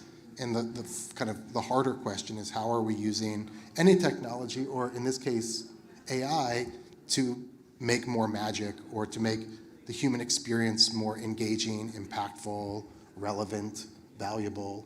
And I think that's, you know, as creative professionals, that is our primary challenge. I think the idea of, I think if we think of AI or any technology as a tool only for efficiency, it's essentially a race to the bottom for us, right? You know, nobody should, when you compete on efficiency, especially in the creative fields, it's really hard to be creatively ambitious. And so I think really to answer your question, that's how I'm trying to think about AI in terms of our kind of creative pursuits, is how can we use it to make what we do more magical or better or completely novel, completely new experiences for people. And it's hard, but that's the challenge. Derek, what are you thinking? Well, you know, I should say up front is first, I have a bias that I love AI, right? I love Midjourney. I love using Suno, making music. I love all these tools, but I'm cautious at the same time. And I think part of my love for them is my perspective on creativity, that it's not in an echo chamber, it's not in isolation, that creativity is birthed from lived experiences. So when I started seeing so much pushback against AI saying, oh, it's theft, it stole from here and it steals from there, I paused and I said, what creative artist has never stole from their past memories? Like, that is how we create. We live in, as a matter of fact, we tell people to go out and steal more. When you say, hey, go travel to that country over there, look at that space. You know, coming from a background in architecture, we were always, hey, go to different cities. And I remember going to Brazil and sketching in a sketchbook, and going to Ecuador and sketching in cities. Well, what do we call that? Well, if AI did it, we'd call it theft. But because I'm a human and I'm sketching in a sketchbook, oh, it's called inspiration or precedent studies. No, it's the same thing. This AI is doing it at a much more robust and larger scale. Now, where I see the biggest challenge is, I believe, part of creativity is uniquely woven with culture. We don't talk about that enough. And so when we say something is creative and we talk about entertainment and the arts, there is a cultural lens underneath. And that's where I question with AI. I'm like, well, does it have a culture of its own? Me as a creator, I tap into my blackness. I tap into my Western worldview. I tap into my male brain. And oftentimes I have to work with other people with different cultures, ethnicities, and genders to make sure that I'm not bringing just that one narrow view. And that's why I appreciate the beauty of diversity, because we're tapping into our culture as well as our expertise in our different areas. So that's where I'm stuck today. That's my puzzle today right now. It's like, well, we know AI can grab precedents and understand things and synthesize, but does it have a culture of its own? Does it have its own language and its own way of thinking? We don't know right now. That is a big question, and my mind is being blown as you speak that, right? Jake, you talked about magic. We talked about the culture of this. We talked about the power of creativity and storytelling around all that. So I'm interested, and maybe Derek, we'll start with you. Can you walk us through kind of a project at the ETC where AI actually elevated the emotional and creative engagement that you were looking for? Absolutely. Well, you know, what's special about the projects that our students work in, one, they always work in teams. We have teams of 6 to 8 people having different roles. Someone will be a producer, there'll be a tech artist, 3D, 2D artist, and you name it, programmer. We build these interdisciplinary teams, and then we give them prompts. And when I was thinking about this question about, like, where did we most recently play with AI to create something novel and new, there was a team this past spring called Mic Check. And for those who are interested in some of these projects, I'll let you know we have a great repository of all of our past projects on our CMU ETC website, so you can learn about Project Mic Check. But Mic Check was interesting because they said, what happens if we take ChatGPT and turn it into a toy of some sort? We want to play with it. We don't still want to use it to, like, ask questions. We want to manipulate it and put it in, you know, in play words, we call it the magic circle. And we want to make it a component. And the narrative that they came up with was, what if you could have a rap cipher with ChatGPT? And for some of you who don't know what a rap cipher is, it's when one music artist, hip hop artist is rapping and the other person listens to what they said and they respond in a clever, quippy way back and forth, still with rhythm, still with music, and it's a playful engagement. So at the ETC, we love to take new tools and new technology, push it to the limits and try to break it to see how far we could snap it. And so it's like, could ChatGPT understood not just what's being said, but understand the lyrics, the subtle jabs, the cultural references, and then do a response. So let this call and response happen. Obviously, no, ChatGPT is not that sophisticated to get there. But we were still able to see the team develop and understand the boundaries and the rules. And so some of the things like rhyming was a beautiful play of the game. When you say, you know, my kids would joke me if I did this, my name is Derek and I'm here to say I love AI in a special. Oh, see, now that's, everyone instantly went there, but that's a game. That's a syntactical game that we play that we know. And so we asked, could we play that with ChatGPT on multiple levels using art, using narrative, and they made a beautiful little game called Mic Check. Nice, nice. So Jake, like from your perspective, from Deep Local's portfolio, what are immersive narrative kind of installations that taught you the most about blending AI and the craft? Yeah, well, I'll say, I mean, we use AI all the time now. I mean, like every single creative at Deep Local is using AI daily for kind of So it's built into the process. I know it's not the question, but we use it all of the time. I think for project-wise, it's an interesting balance that we've had to take over the past 2 years, basically, where like this generative AI has gotten good enough to go into production. And the challenge is that because we're so brand focused, a lot of our clients are very apprehensive about not keeping things on rails, right? And so even clients who are selling, like Google, who are selling, like we will do a project with Google that's about, is about like Imagen, like their earlier image generation tools 18 months ago or something. And they're like, oh, no. How about you generate like 3,000 images first and we'll like make it feel like it's real generative? And anyway, so it's just a bit of a caveat here of like, people are still scared of our ability to kind of like truly control AI in live interactive settings. However, I think there's been one project recently that just went out into the world. It was for, actually, my colleague Ethan worked on it for the Milken Institute for the American Dream. And they had these kind of like celebrity ambassadors, and they wanted people to have like conversational interactions with them. It was in the context of a proto box. Have you seen these kind of like holographic boxes, a big transparent LCD in a box? And it was a really interesting creative process because on the one hand, they wanted to know if it could be pure AI. Could we create a digital avatar of Serena Williams and kind of build a persona for her, approved by them, give her a knowledge corpus, and then just like kind of do straight up real-time generative AI. Someone's like, what do you think about dogs? And ideally we would build a knowledge corpus where Serena was like, well, I love dogs. I have this many dogs and they're this type. That got canned, mainly because I think none of the celebrities that we were gonna work with would ever allow us to kind of build an AI version of them. Sorry, I'm rambling. What we ended up doing was we kind of shot hours and hours of scripted question and answers from those folks. And then we used an LLM to essentially like listen to questions. So someone might say, and we would kind of propose some sample questions that people could ask. So they might say,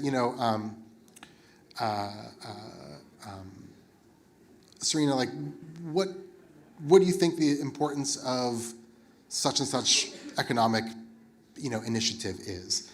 And, we would use an LLM to essentially route that question and choose which of our, 500 pre-recorded video clips were the best ones. So we had transcripts of everything. We did use AI in that scenario to kind of do deep fake like translation. So you could ask it in Spanish or Mandarin or French, and then you would see Serena kind of like speak to you back in that language. It was very cool. I think the museum opens in like a month or something.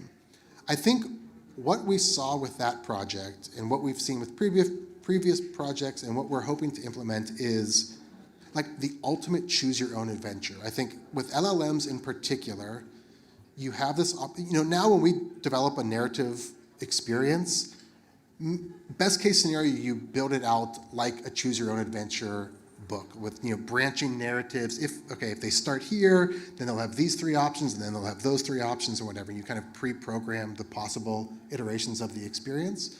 And I think the promise with generative AI is that you can just kind of like plot out or just define a general context that you want the guest or the experiencer to kind of learn about, and then you can kind of like leave it up to AI to like have infinite choose your own adventure. I think that is something that we would love to implement. I think we're going to start working on a prototype for another project that would do that. But I think that is one example of using AI in a very novel way that I think if we do it right will be pretty incredible. Yeah, and Derek, you and I were talking about similar issues just before we came into here. That's kind of interesting. Yeah, I mean, there are games right now, like No Man's Sky, where the worlds that you're flying through space and the planets you land on are being generated in real time. But when we start talking about engagement with an NPC, non-playable character, how do we rely on these large language models to give them various essences that relate to various cultures? And so it's not just a generic thing. I'm talking to this person on the street, and they're responding and growing with you based upon what the user is interested in. And then it goes back to, well, if you can create a whole planet now that has its own aesthetic and foliage and creatures, well, now it gets closer to generically creating some type of culture and alien species. And these are fantasy worlds that we talk about and play around with, that once we build it, then it's scalable. You can bring it close down to Earth, and maybe it's about time travel, seeing Pittsburgh from 100 years ago, or preserving history, to the most fantasy thing that you can imagine. Pretty exciting stuff. Jake, I'm gonna do a little follow-up because you kind of started to go there, but I was interested from your perspective what you're trying to do with clients. Just balancing those kind of brand objectives with the open-ended audience participation. Do you have any other insight into that? You did talk about Serena and so forth. Yeah, I mean, I think, I've said this, I kind of give the same spiel. Like, we use AI in practice, we use AI for like creating new experiences, but also like a lot of our clients have AI products, and a big part of our work is helping them sell their AI products. And in those scenarios, I think it's actually been interesting that thus far, even those companies that want to sell their AI products are really hesitant to let it roll, right? And I think, even acknowledging that like the AI tools that we use right now are extremely constrained already, right? Like the amount of safety built into Gemini is incredible. If you were to like take all that safety away, like that, we should not do that. But you understand, like, and even in those scenarios where they know the kind of safety that's built into their models, they're so nervous that the stakes are so high for a lot of these bigger brands that if there is a headline that says, Google Gemini at the Google,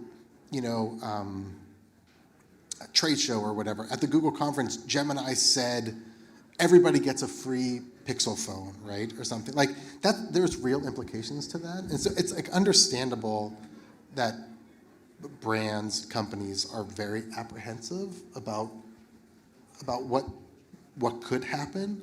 I think, and we haven't been using these tools well enough to have case studies that says, listen, with proper prompt engineering or context setting, you don't have to worry about that.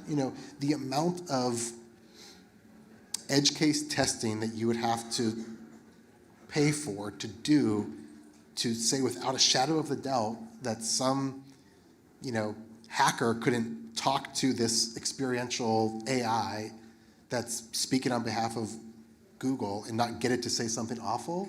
It's almost like unaffordable to them, So anyways, I'm not sure if that's answering your question, but it's been a really interesting challenge. And so we can prototype, and we're prototyping these like amazing experiences, but ultimately a lot of brands still are like, that's really cool, but how about you pre-record 3,000 things that our lawyers can read over, and then we'll just like play those back programmatically. That's like still the world we're kind of living in, and hopefully it changes, but I don't know there's enough precedent yet for, CMOs or whoever to kind of let it roll, It's hard to jump out into the frontier, isn't it? So I'm going to give you all a heads up. We're about to talk about the future, and the future will be predicted up here momentarily. So get ready for that. But before we go there, I just want to wrap this part of it up by saying, we're navigating this new space, we're learning, we're creating, but what are some misconceptions that we should clear up about AI-driven creativity before we go and look at the potential future? So, I'll kind of blend that and expand that to robotics, because if some of you have been to some of the sessions, robotics has been such a large part of the conversation as well. And I think one of the, I would say not misconceptions, but misdirections, if you will, of the research is that we're only thinking of them as utilitarian things, that we're not thinking of them, I mentioned the other day to someone, if the bot is going to be on the factory floor and pull boxes off the shelves, why not let it come and play softball with the guys too, right? Why can't we play with them and work with them? I think it's a missed opportunity if we only think these as things for labor and not things to, run around with, interact with them. Over the summer, we got our first humanoid robot. For some of you who were around yesterday, you saw our Unitree robot walking around the table. And the first time I saw it in a lab, it was the faculty in the Robotics Institute, amazing faculty. They were talking about different use case for what we're typically used to seeing, manufacturing, being on factory floors and so on. And I'm just staring at it and I'm like, can I erase it? Can we play tag? And so when the ETC purchased our own, that is what we started doing, treating it almost like a child. Let's play a game together. Bring out a ball. Oh, it can't have a ball? We'll put a launcher on it. And if you've seen the video, you see a 9-year-old playing football with a humanoid robot. And what that does, it begins to break down the misconceptions that we have that they only fit in society over here in this space, that they can't cross over into the more playful, aesthetic aspects of our lives. And so I would even say, as strange as you might think about seeing the dogs over there, the robot dogs walking around, will it be so strange if I'm walking down Mellon Park or Shinley Park with that same robo dog and I throw a ball and it fetches it and comes back? Why can't I still have those enjoyment aesthetic things along with all the utilitarian purposes that we see robots being used for?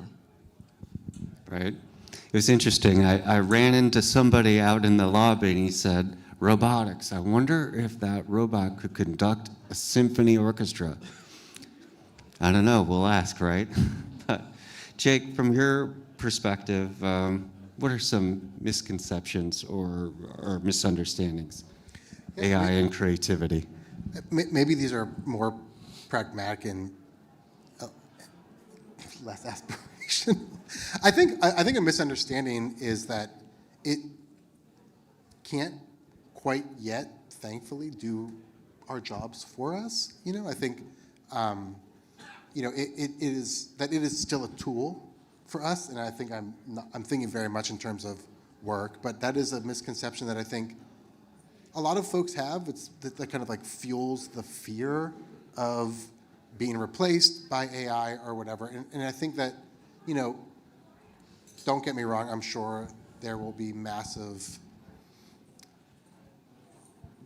global job implications and economic implications for the income of AI at scale.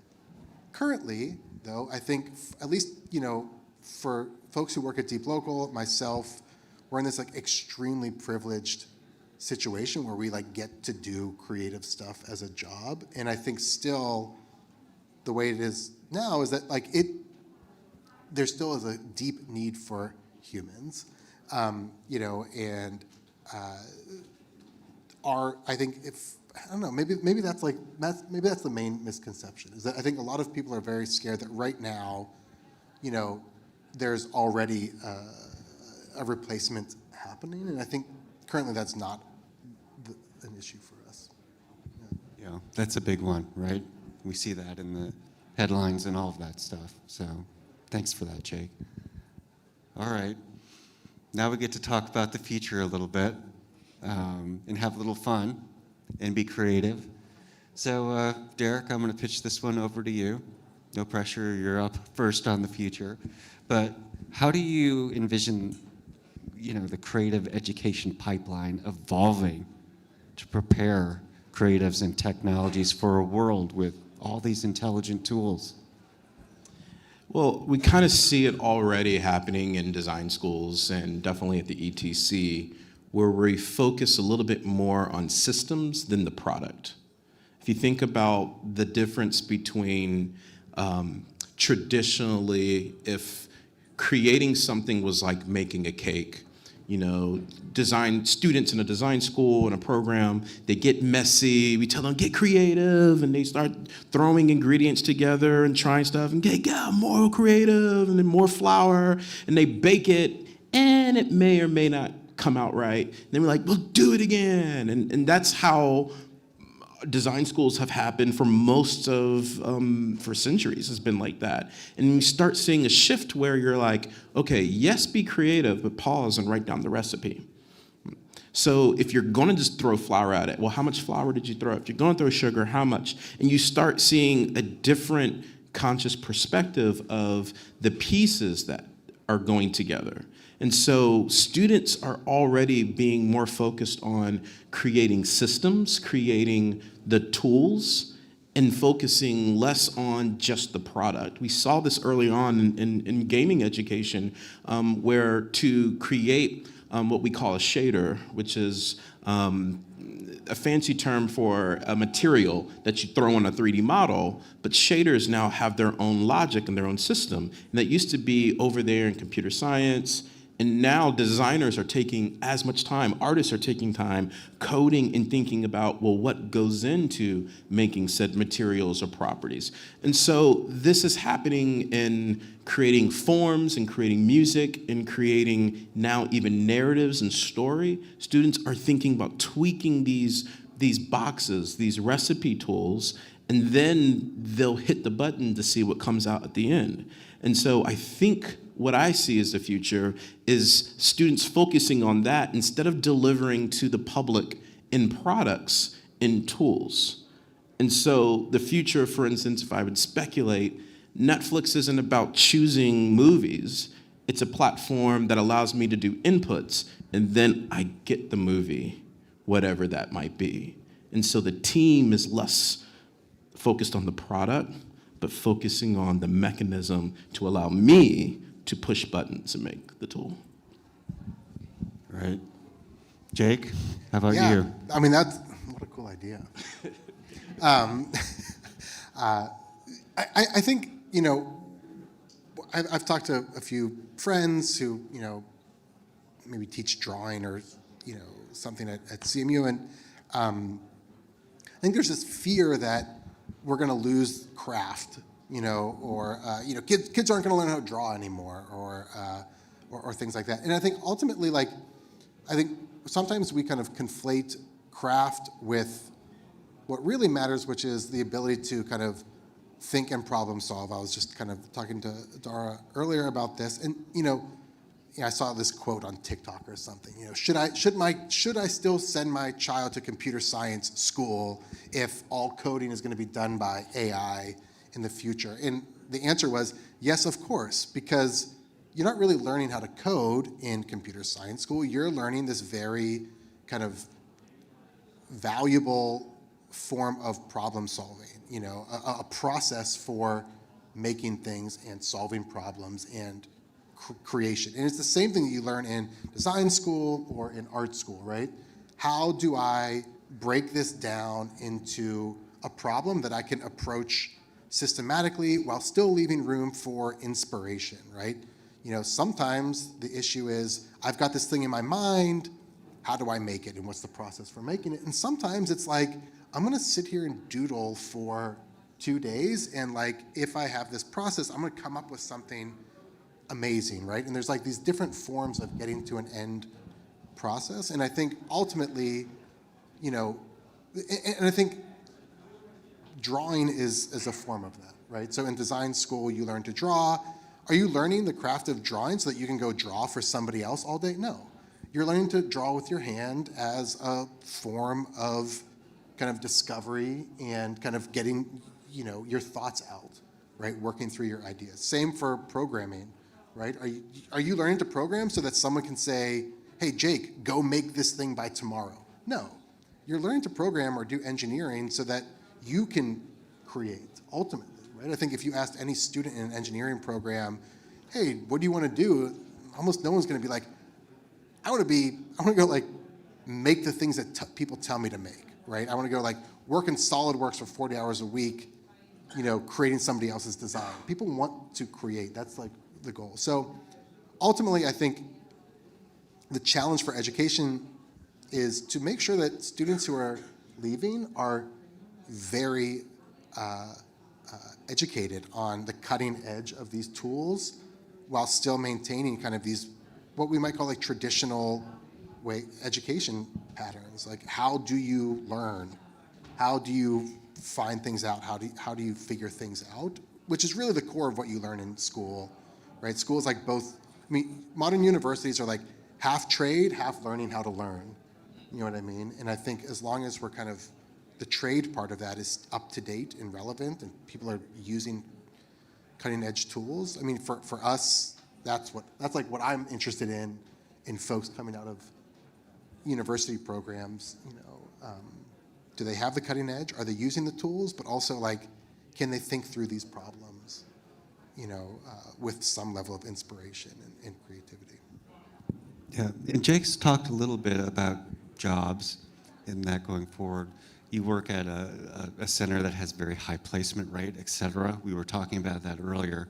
Do you want to comment a little bit on that, the question that is out there that's in the room? Yeah, and is college still worth it, right? That's the question. Again, the context in where we put our students, positioning them in teams, positioning them to work and with friction. One of the things that every student of the ETC has to do in their first semester is they take an improv acting course. And we do this because there are principles of learning how to collaborate with an improv group, saying yes and, making your cast look better than yourself, dealing with tension, dealing with communication that works with a design team where you have a programmer, a technical artist, a 3D, 2D artist, and a storyteller. How do you work together and collaborate? You can't do that by yourself. You can teach yourself most coding languages at home in your basement. You can use NVIDIA and Omniverse and simulate robot training in your basement. There are several things that you can do by yourself, but it's that context of teamwork, and that's still how industry is run. That's still how we make products. That's still how companies are formed, collaborations with other humans. And so I feel confident that our curriculum, beyond, yes, 85% of our students are getting jobs, but we are teaching them how to collaborate and deal with these wicked problems and collaborate to find those solutions. And that's the value of, I would say, a graduate program right now. And then even beyond that, we are very insistent that we're thinking not about preparing students just for the jobs of today, but for the jobs of tomorrow. And that's why we throw them curveballs. We intentionally create friction and give them prompts where they can't just say, oh, this is easy, we'll just take 5 weeks to do it. We'll give them something almost impossible to solve. An example of that is a project where we said, what's the intersection between playing with a digital pet and playing with something that's physical that you can pet? Make it work. And those are the tricky scenarios where we let students deal with, in collaborative teams, these impossible, somewhat impossible tasks that are prepping them for things for tomorrow. Very good. Okay, I promised I'd leave a couple of minutes for questions, so I'm going to turn out here and just see, does anybody have any questions? Yes.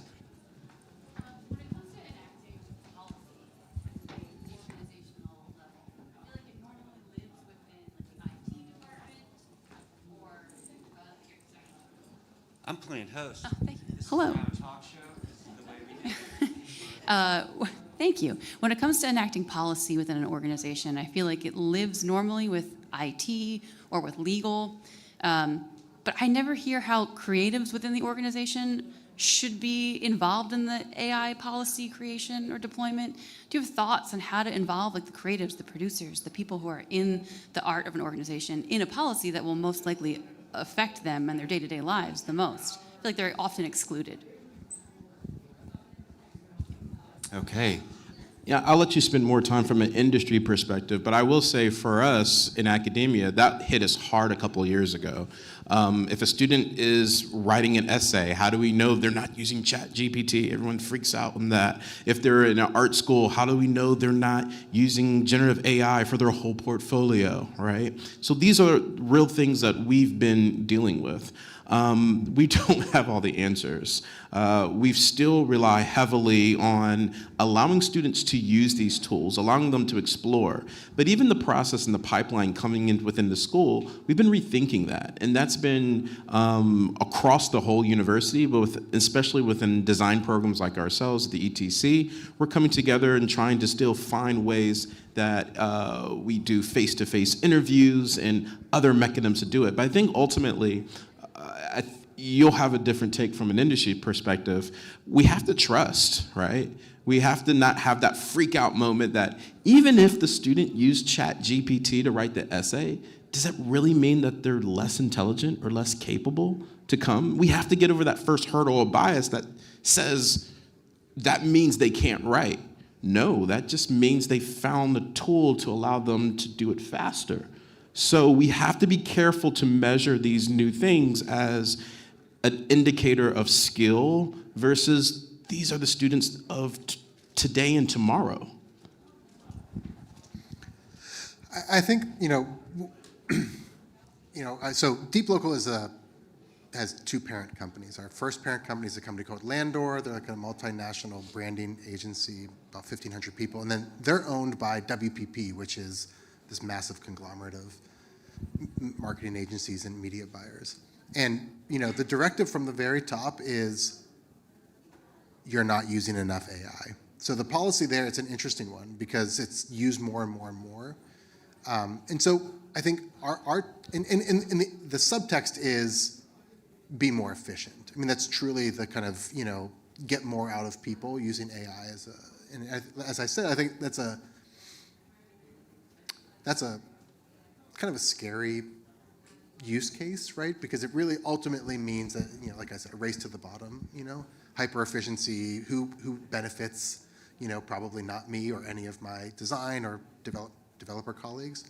I think the challenge for creatives in those conversations is to try to reframe the discussion more towards quality of output versus quantity and efficiency, right? I think, so I personally, I'm in a new phase in my life. I'm now on the executive level of Deep Local, and so it's part of my job to think about the bottom line, right? Like, if this junior designer had used AI to do these 12 sketches, she would have done them in 2 hours instead of 4 days, and so she should do, and it's interesting to see both sides because I'm kind of advocating on behalf of creatives, but also advocating on behalf of the financial health of a low margin business, right? And I think truly the challenge in those conversations, and I have not been extremely successful yet, it is truly the hardest question in my mind for creatives is changing the narrative or advocating for a version of AI that makes the work better and not faster. And sometimes faster is better, faster supports better, but I think that is where I hope we can, as creatives and producers and the doers of things, where for most people at Deep Local, the goal is not for Deep Local to be profitable past the sense of well, I hope I have a job next year, right? The goal is to do amazing. We're very fortunate to be in a place like that. And so how are we able to kind of take control of that conversation and say, yeah, we'll use AI, but let's make our work, award-winning work, a work that is more magical, more engaging, more impactful, et cetera, et cetera. Yeah. So I don't know. It's a hard question, but I think that's the way you do it. And that's a good way to wrap. They were serious. So we have to wrap it up. But I think that's a great way to wrap it up. Please, thank you to Derek. Thank you to Jake. It's really wonderful that these creative companies like Deep Local in Pittsburgh that have national markets and international reach. So thanks everyone for coming. Enjoy the rest of your summit.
Hi, everybody. We're going to get this panel started.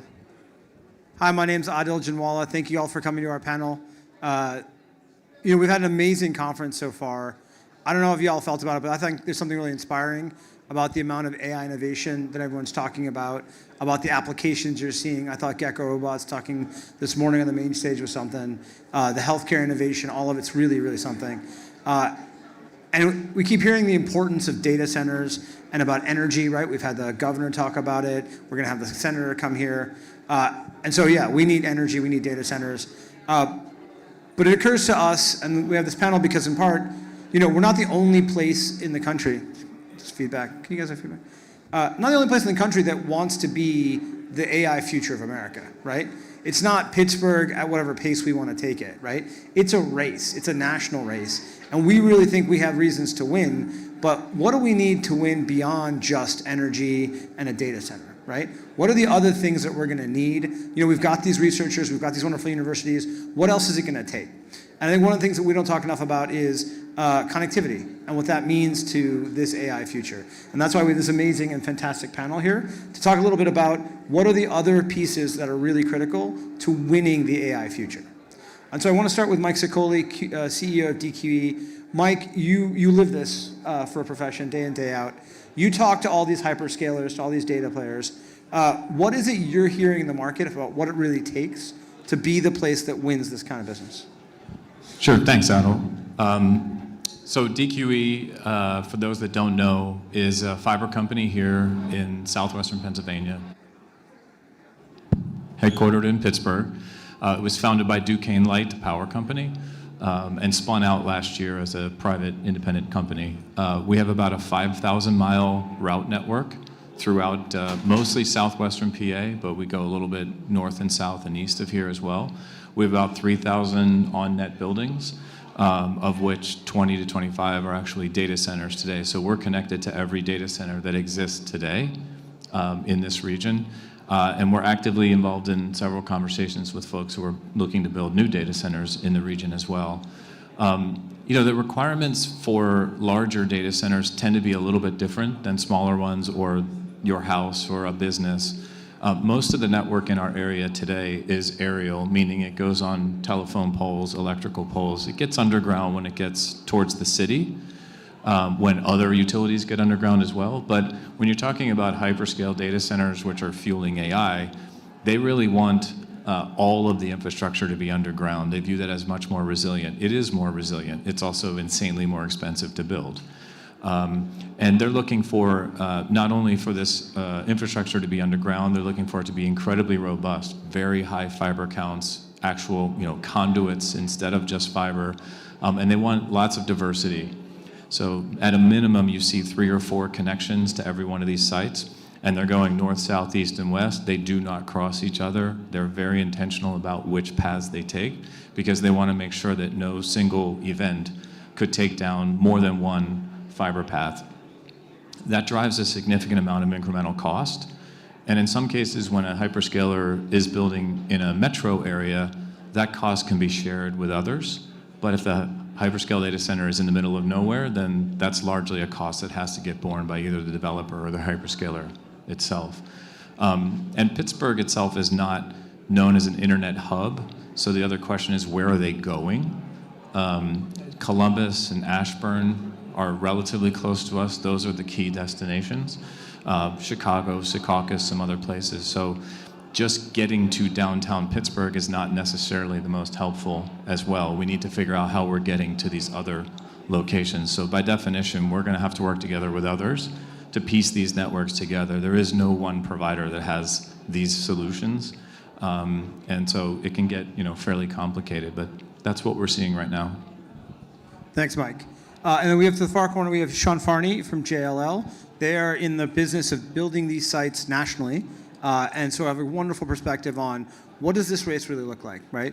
And so Sean, I know energy is number one on this list, but talk to us about energy, but also about ping and the other things that you really make, what's gonna make Western Pennsylvania potentially stand out versus others? Like, what does it take to win? Yeah, great question. And first of all, shout out to you stalwart digital infrastructure supporters for making the late Friday afternoon off in the corner panel. It's the best one of the day, I'll have you know. So thank you for that. We'll pay you on the way out.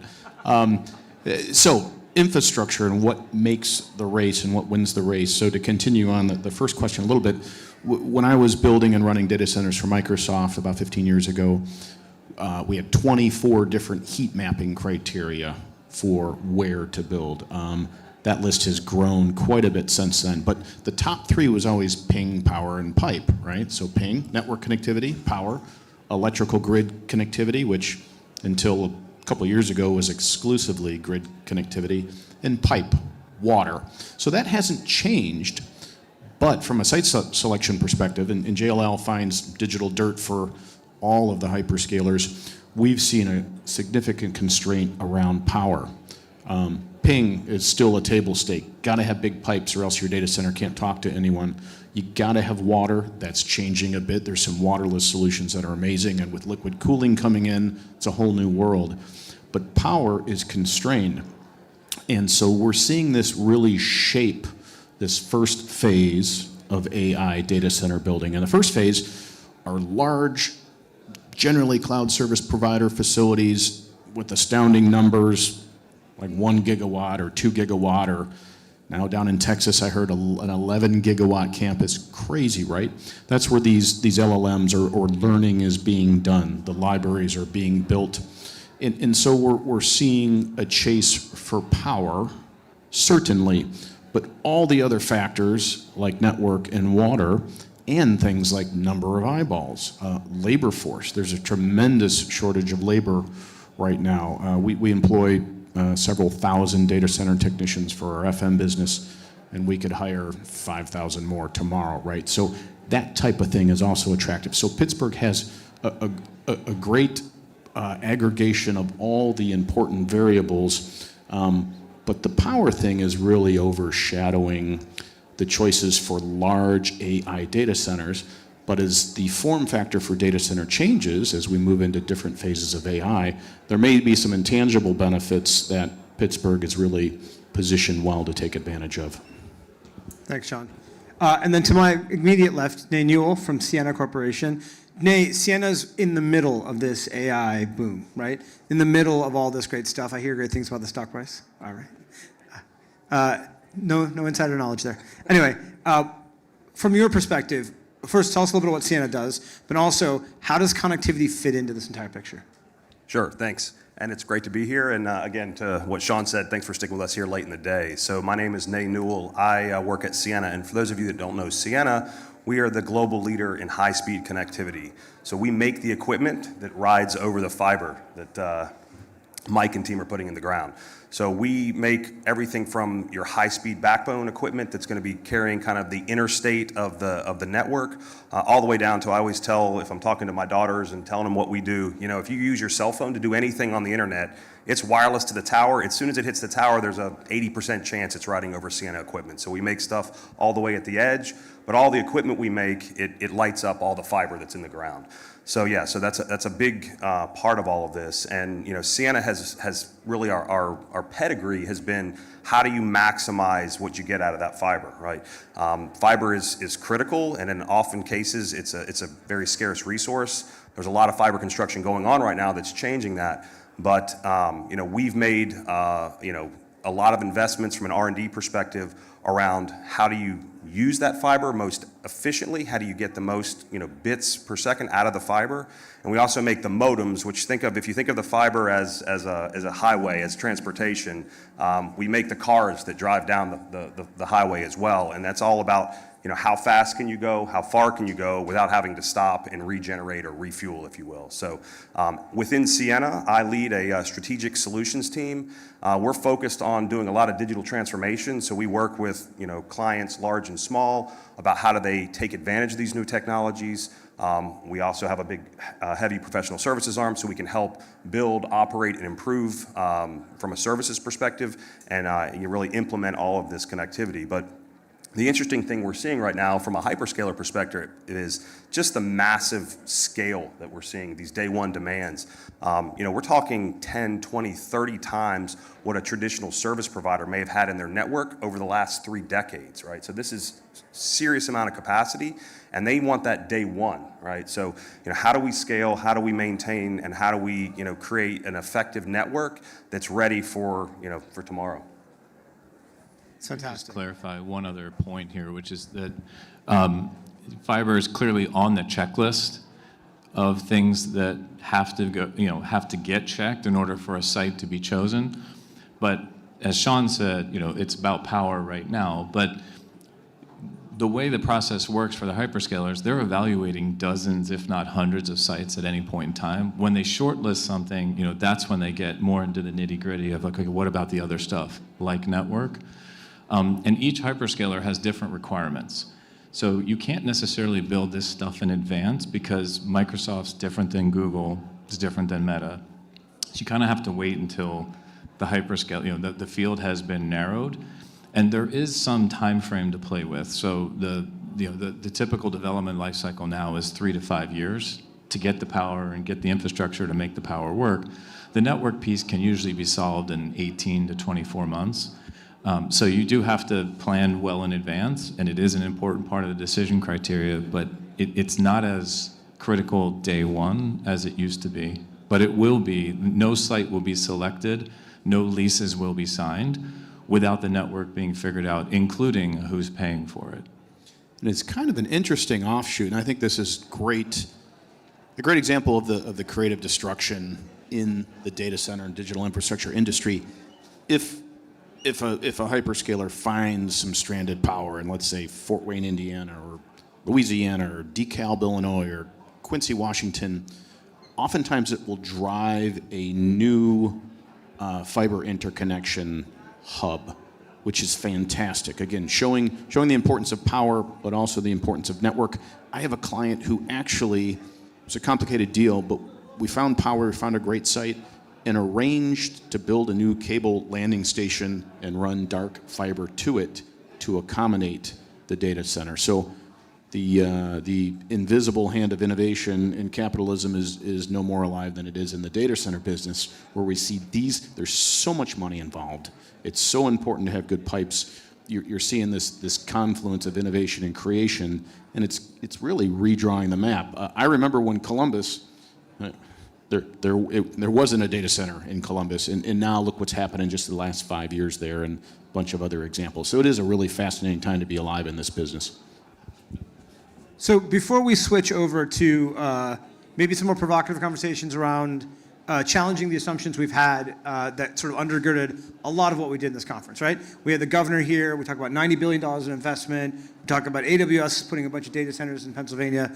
Before we problematize that a little bit, let's just get, for this group, the few, the mighty, the super well thought out, your top advice of like, what's the most critical thing about connectivity if what our goal would be is to win hyperscale stuff here in Western Pennsylvania, right? So if we really want to win that fight, right, what is it that we think we need to do to make sure that we're not, we don't pull up short from the perspective of connectivity, or hey, we have a competitive advantage and we beat out South Carolina or some other place, right, on the short list, as you say, for the next investment, multi-billion-dollar investment from AWS. You want me to start? Yeah, why not? Well, I mentioned before that for the hyperscalers, particularly at the training sites, and I know we're going to talk about training versus inference in a second, but underground diverse is the most important requirement. Most, if not all, of the network outside of downtown Pittsburgh in this area is aerial. Aerial is subject to a lot more threats than if it's underground. The cost to build underground in this region is 3 to 5, maybe even 10 times as much as it is as other parts of the country. In addition to that, we have the normal state and county level requirements in terms of permitting and approvals, but we also have like 25 or 2,600 municipalities in Pennsylvania. the governor can do a lot about the state level stuff. The governor can't do as much about the county and certainly not the municipal level. So when you talk about building hundreds of miles of fiber, there's roads. By the way, PennDOT is not supportive of these initiatives. PennDOT's one of the worst, if not the worst, DOT to deal with in the country, in my experience. But you've got PennDOT, you've got highways, you've got local state roads, you've got private rights of way. All of that has to be negotiated. You might have to negotiate with 100 different people to build a 100-mile underground fiber network. So, that is a challenge anywhere you build underground fiber, but then for here, you also have the terrain. So whatever could be done to make it easier to build these fiber networks, because again, as I mentioned, they're not just shortlisting sites in Western PA where these variables are the same everywhere. They're shortlisting a site here and 3 sites somewhere else.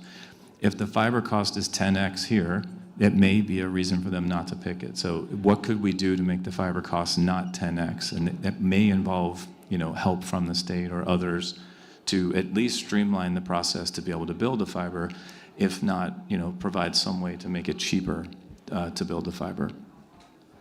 Sean, your thoughts? Regulatory capture has been a big issue in digital infrastructure for many, many years now. It's really slowed us down. But there's a silver lining here, and we saw that yesterday, right? We had the governor on stage talking about investing in digital infrastructure. I've been to 2 digital infrastructure conferences in the last 2 months involving governors from top 5 electoral college vote states. This is incredible. I've been crawling around data centers for 30 years. No one has cared. Until suddenly the street got interested in AI a couple of years ago when ChatGPT dropped, and data centers and digital infrastructure became part of our industrial policy. It's part of national security now. Suddenly everyone is interested in the best type of way. So if you can garner the support of municipalities and state and local governments to help and support and fund, and there was a comment yesterday about how government knows how to get things done and who to talk to and the boxes to check and who to call. That type of help is immeasurably valuable. And the more of that, the states that win do that. So it's clear from yesterday and from today that Pennsylvania's on the right track here. And it will certainly draw investment without regard necessarily to these top 3 or top 5 or top 10 variables in the heat mapping process, because those can be defeated. So great to see, very positive to see the support in multiple places for all this stuff that we're trying to do. Excellent. Nay? Yeah, I think the point I'll touch on, and it piggybacks a little bit on what you were saying, Mike, is the fiber is key, and again, as I said earlier, maximizing the throughput you can get out of the fiber. Our systems, we can get over 30 terabits out of a single pair of fiber, right? So that's a lot of capacity. But that relies on good quality fiber. And actually, as Mike mentioned, there's not only is aerial fiber not ideal from the perspective of resiliency, and it also has some performance issues as well. So it's better if you can get the fiber underground. So I think having the right type of fiber and high performance newer fiber, that's the other nuance to it. There's a lot of fiber in the ground. Some of that fiber is 30 plus years old. It's not gonna allow. The analogy I always use is, you can buy. We make Ferraris. We make these high-powered modems. They go 1.6 terabit per car, right? But you drive that Ferrari down a dirt road, you're not going to get performance out of it, right? It's going to be driving, nowhere near the maximum performance. So I think the key is, have that flexible, agile infrastructure that can adjust to the needs, because one day it could be, I need all this capacity here. The next day I need it somewhere else. So you want to have an intelligent system. The equipment we make out there is highly programmable. It's all, up with all of the latest, software stacks and so forth. So it can be reconfigured easily and change your demands on the fly, but that all needs to happen over high quality fiber so that we can get the maximum benefit out of the network.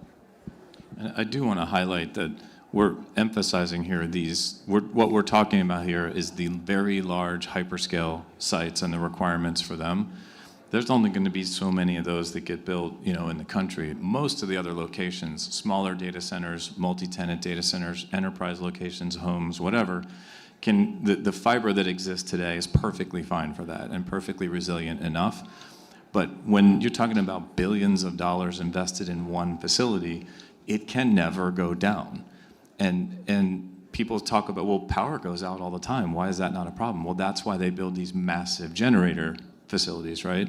So that they don't have any fear that they're not going to have power because they've got the generator piece covered. So then the network becomes the weakest potential link, which is why they're so adamant about these being built in the most robust way possible, which then drives cost and time frame up significantly.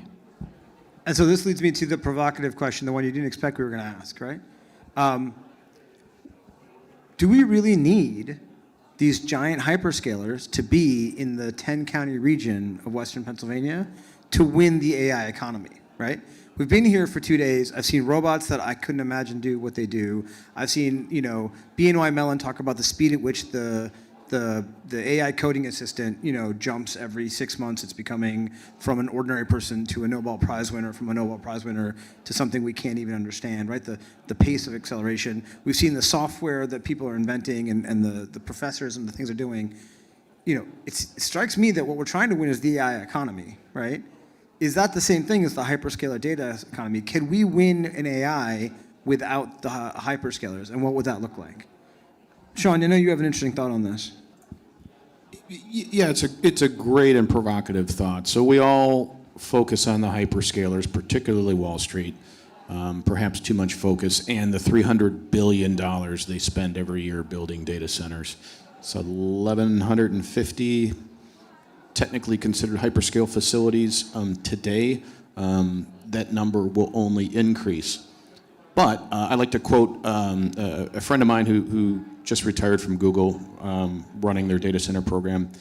He said last year at a conference that AI is still a research project. And this is a guy responsible for the largest data center fleet in the world.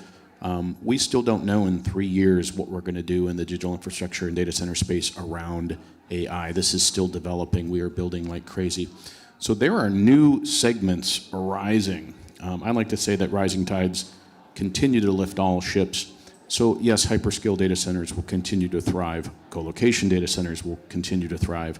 We may see a resurgence because of all the stranded power in on-prem enterprise data centers, but there's a new segment tied directly to AI, which is yet unexplored, and this is inferencing, which is a completely different model, completely different footprint, and a completely different building.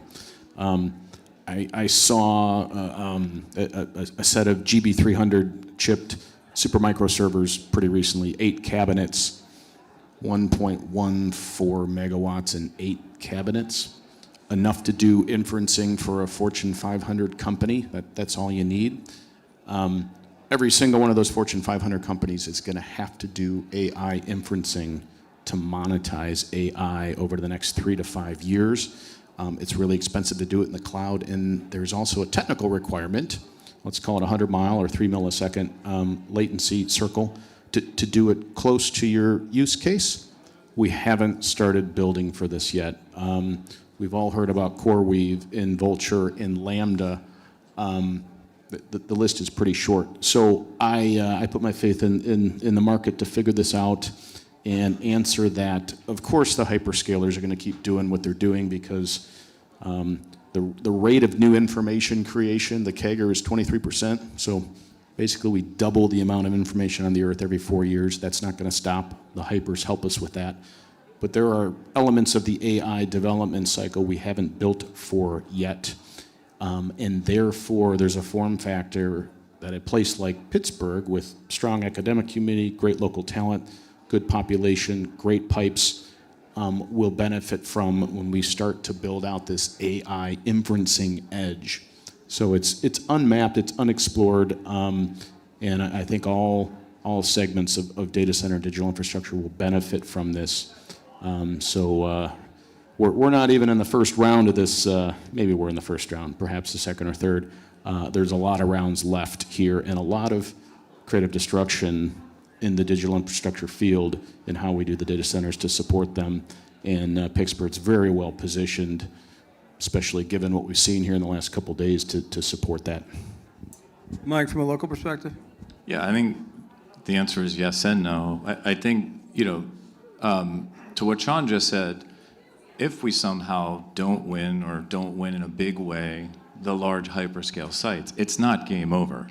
You know, the broader ecosystem of how do you succeed in AI is much more going to be reliant on the edge and the actual applications and use cases and revenue generation, which is going to be close to where the people are and where the businesses are and where the universities are. So Pittsburgh is actually in a fairly strong position in terms of edge infrastructure. There's a number of those types of data centers here now.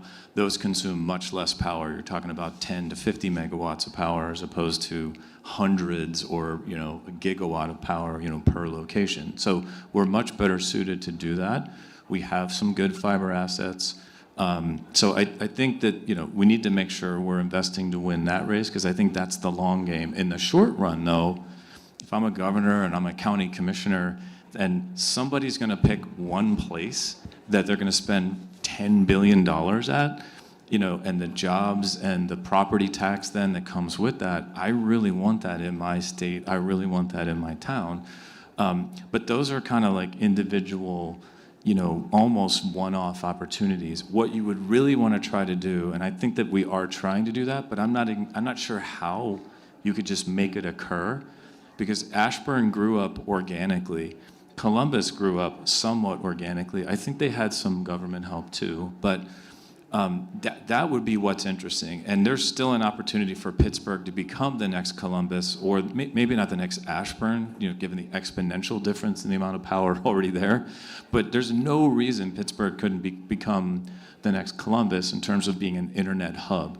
That would require multiple hyperscalers, if not all of them, plus neoclouds, to build sites in the Pittsburgh region such that they're interconnecting to each other and making Pittsburgh itself an internet hub. Today, Pittsburgh is not an internet hub.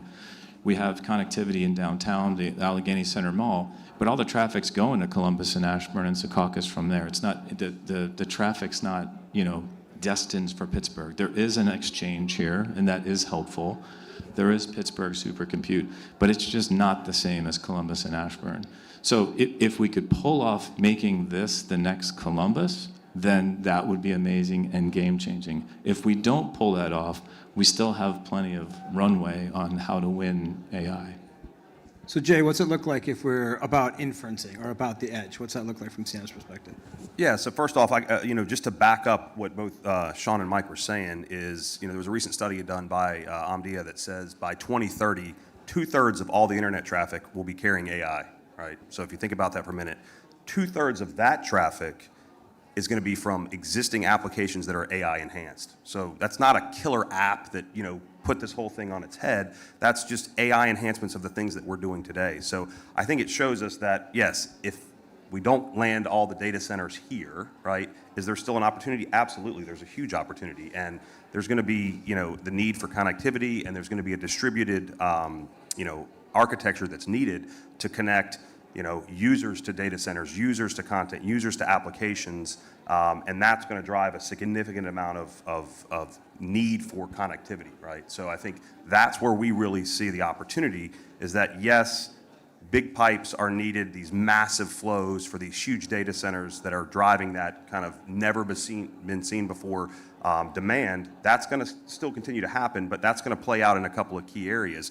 We're going to start to see this get distributed out, and now it's a matter of how do I connect all of these sites. We don't know where those sites are going to be yet. We don't know what the applications are, but again, we're going to need fiber connectivity, and we're going to need, again, agile infrastructure that can access that and be able to be reconfigured on a pretty frequent basis as the needs change. So that's really where I think the huge opportunity is, and I think, you know, investing in that backbone, that connectivity of you know, in the infrastructure here in the area is going to make it suitable for things other than just the big, huge data centers. Just want to make one more point too, is that a lot of the types of locations that we've been talking about here are fixed locations. I think I want to make sure it's clear that a huge portion of this traffic that we're talking about is going to go over wireless networks, whether it's fixed wireless or mostly the mobile network. So, you know, there's a significant amount of investment at the edge that's going to be required there. And they're much more structurally hub and spoke as well. So that they're going to have to introduce,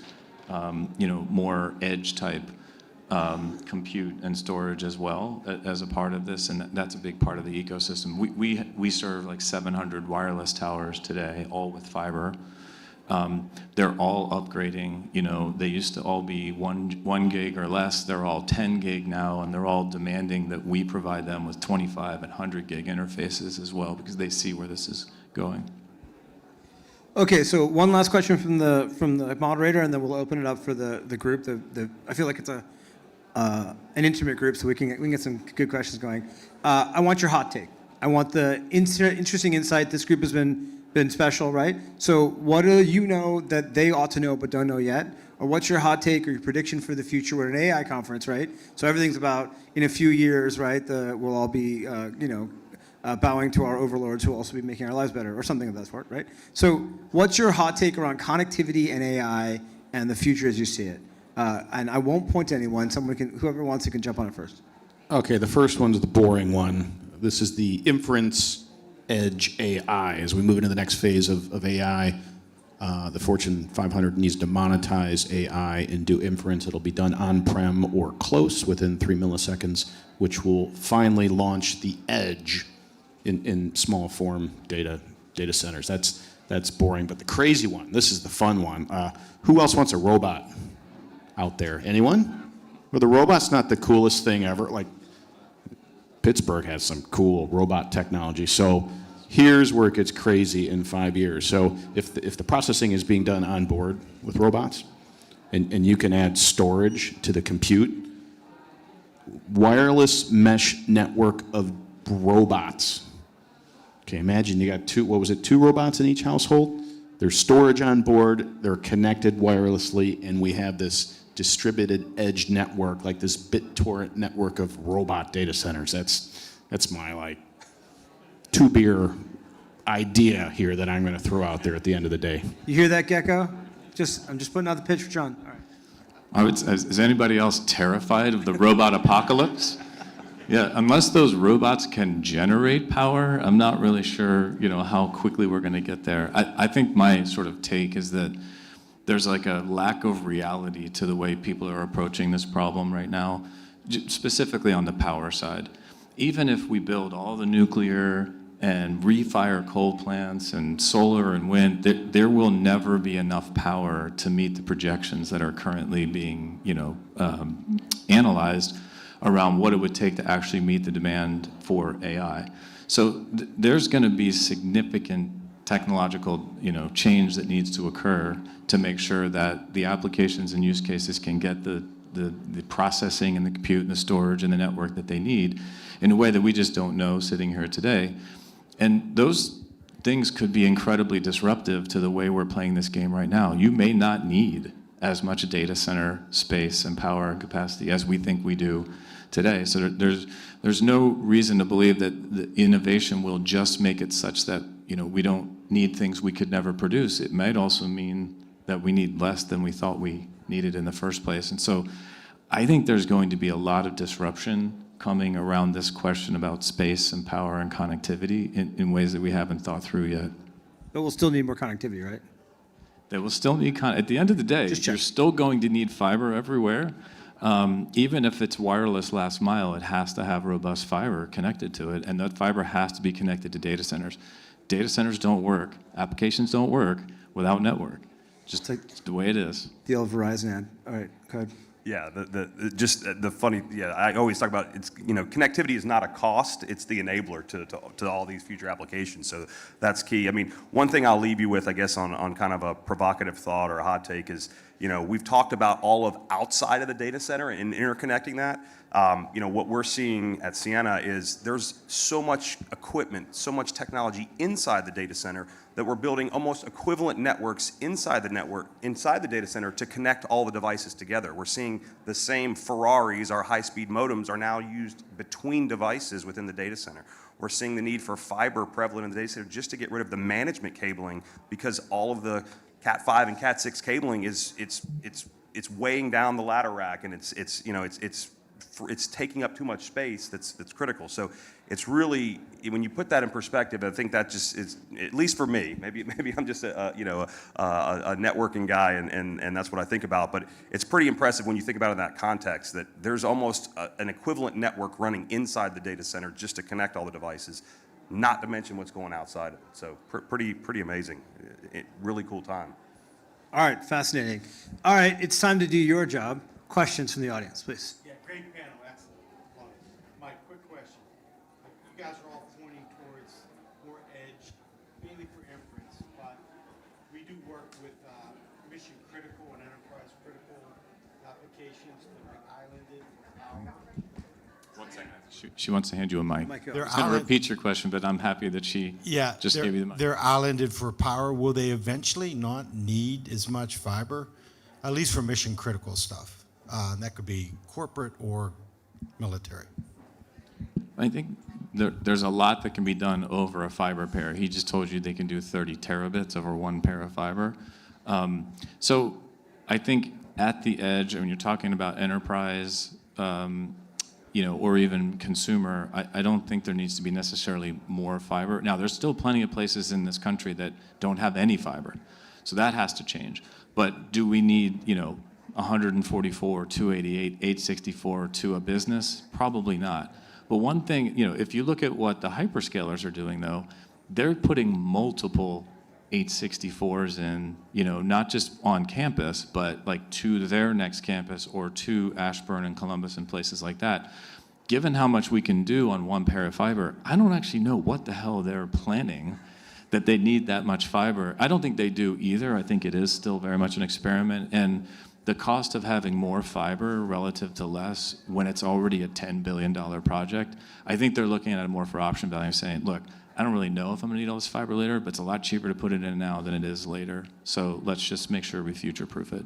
Well, and the cost too. I mean, when you the trenching cost and running the conduit, I mean, you might as well fill it up with fiber at that point, right? Please. Hold on just a second for the mic. Thanks. Hello? Oh, okay. Everybody's chasing the hyperscalers. They get all of the press, but not everybody needs a gigawatt facility. There's tons of companies where maybe they just need 50, 10 megawatts. I'm curious your opinions on sort of the current state of the supply and demand of multi-tenant facilities. So all the other data centers. We hit an all-time low, according to the JLL research report, which just dropped a few weeks ago. We're 2.3% vacancy for colocation in the U.S. So more than 98% of it's gone, and of the 8 gigawatts that's currently under construction, 73% of that is pre-leased. So be afraid, be very afraid. It's really becoming a strategic part of the office of the CIO's planning efforts to have capacity so your business can run. Business is really, really good. It is the hyperscalers are dominating, and we have a problem with vacancy. This will continue to drive construction of facilities onward and forward. And again, I think as we democratize the use case and the customer, we will bifurcate or trifurcate and fill out regionally with co-location providers, smaller facilities, and then, as I mentioned earlier, every enterprise is going to have to do AI inferencing, likely close or on-prem, which could spur on a building of small edge facilities. And these are even 3 to 5 megawatts out in the parking lot. So that would be a very different form factor and a very different product, and it would change the mix of purchasing decisions. You may be aware there was a bit of a winter in co-location like just a few years ago, and this really, boosted that industry. I mean, the pricing is up significantly, price per kW or square foot or however you look at it, so it's been great there. But not all colo facilities are built equal, right? A lot of the inventory that's out there today is low density, 5, 10 kW racks. Even edge deployments are gonna need way more than that, probably at least 50. So a lot of the existing facilities are going to have to get retrofitted or just replaced by new modular facilities or something like that. So there will have to be some CapEx spent just to deliver the same amount of revenue. Last question? Anyone want it? I'll ask you one.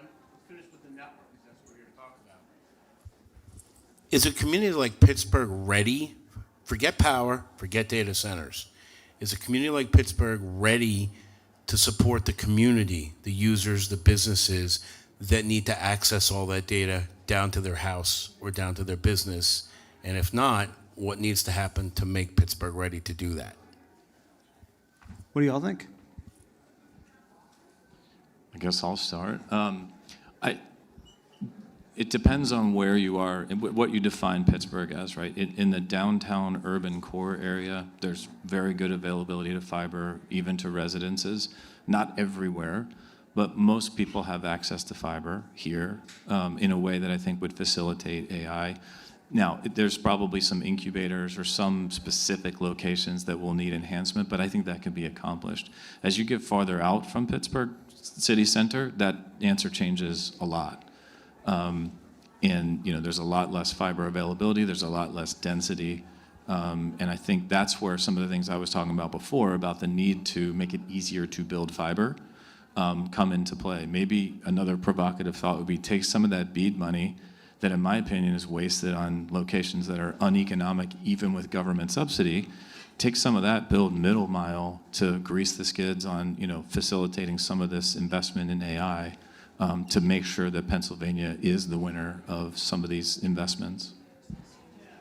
Yeah, I think to that, access to really high speed internet at an affordable price. I mean, I think you got to get more people to have the best internet experience that they can have. I think that's what's going to make attract people to the area and really allow them to thrive in the area. So there's an interesting conversation going on here that Mark may have wanted to bring up. Feel free to bring it up if you want, but there's talk of making Pittsburgh a gigabit city, which would be super cool and a way to better facilitate this and sort of make it easy, reduce friction for whatever innovations that the AI ecosystem is coming to. Whether that means you can get that type of bandwidth at your house because you're doing a project on the side in your garage, or whether you're doing these things at work. So there's definitely the right people in this city are talking about what do we need to do to move this ball forward. Thank you all. Thank you for this event. I think right after this, we've got some interesting things on the main stage. And we'll just end with, remembering that the goal of this is to make the AI help the community flourish, right? And so we want to make sure that we land that, right? All of these innovators, all of these people at these booths, I encourage you to check out all the booths. What's it going to take to get 5 more of them for each one, right? What does it take to enable them? Do we find a way to get them to be able to work outside of just the CMU campus, just the Pitt campus, right? Just the medical facilities? What does it take to make this flourish? And maybe part of the answer is winning the data center fight, the hyperscaler fight, becoming the next Columbus and Ashburn. Maybe part of the answer is also building out the edge infrastructure and all the interesting connectivity that requires. And maybe part of it's just making sure that everybody in the city, everywhere, can get super fast internet to wherever else they need to get it, so that the GPU can be wherever and they can use it. Thank you all for coming this fast.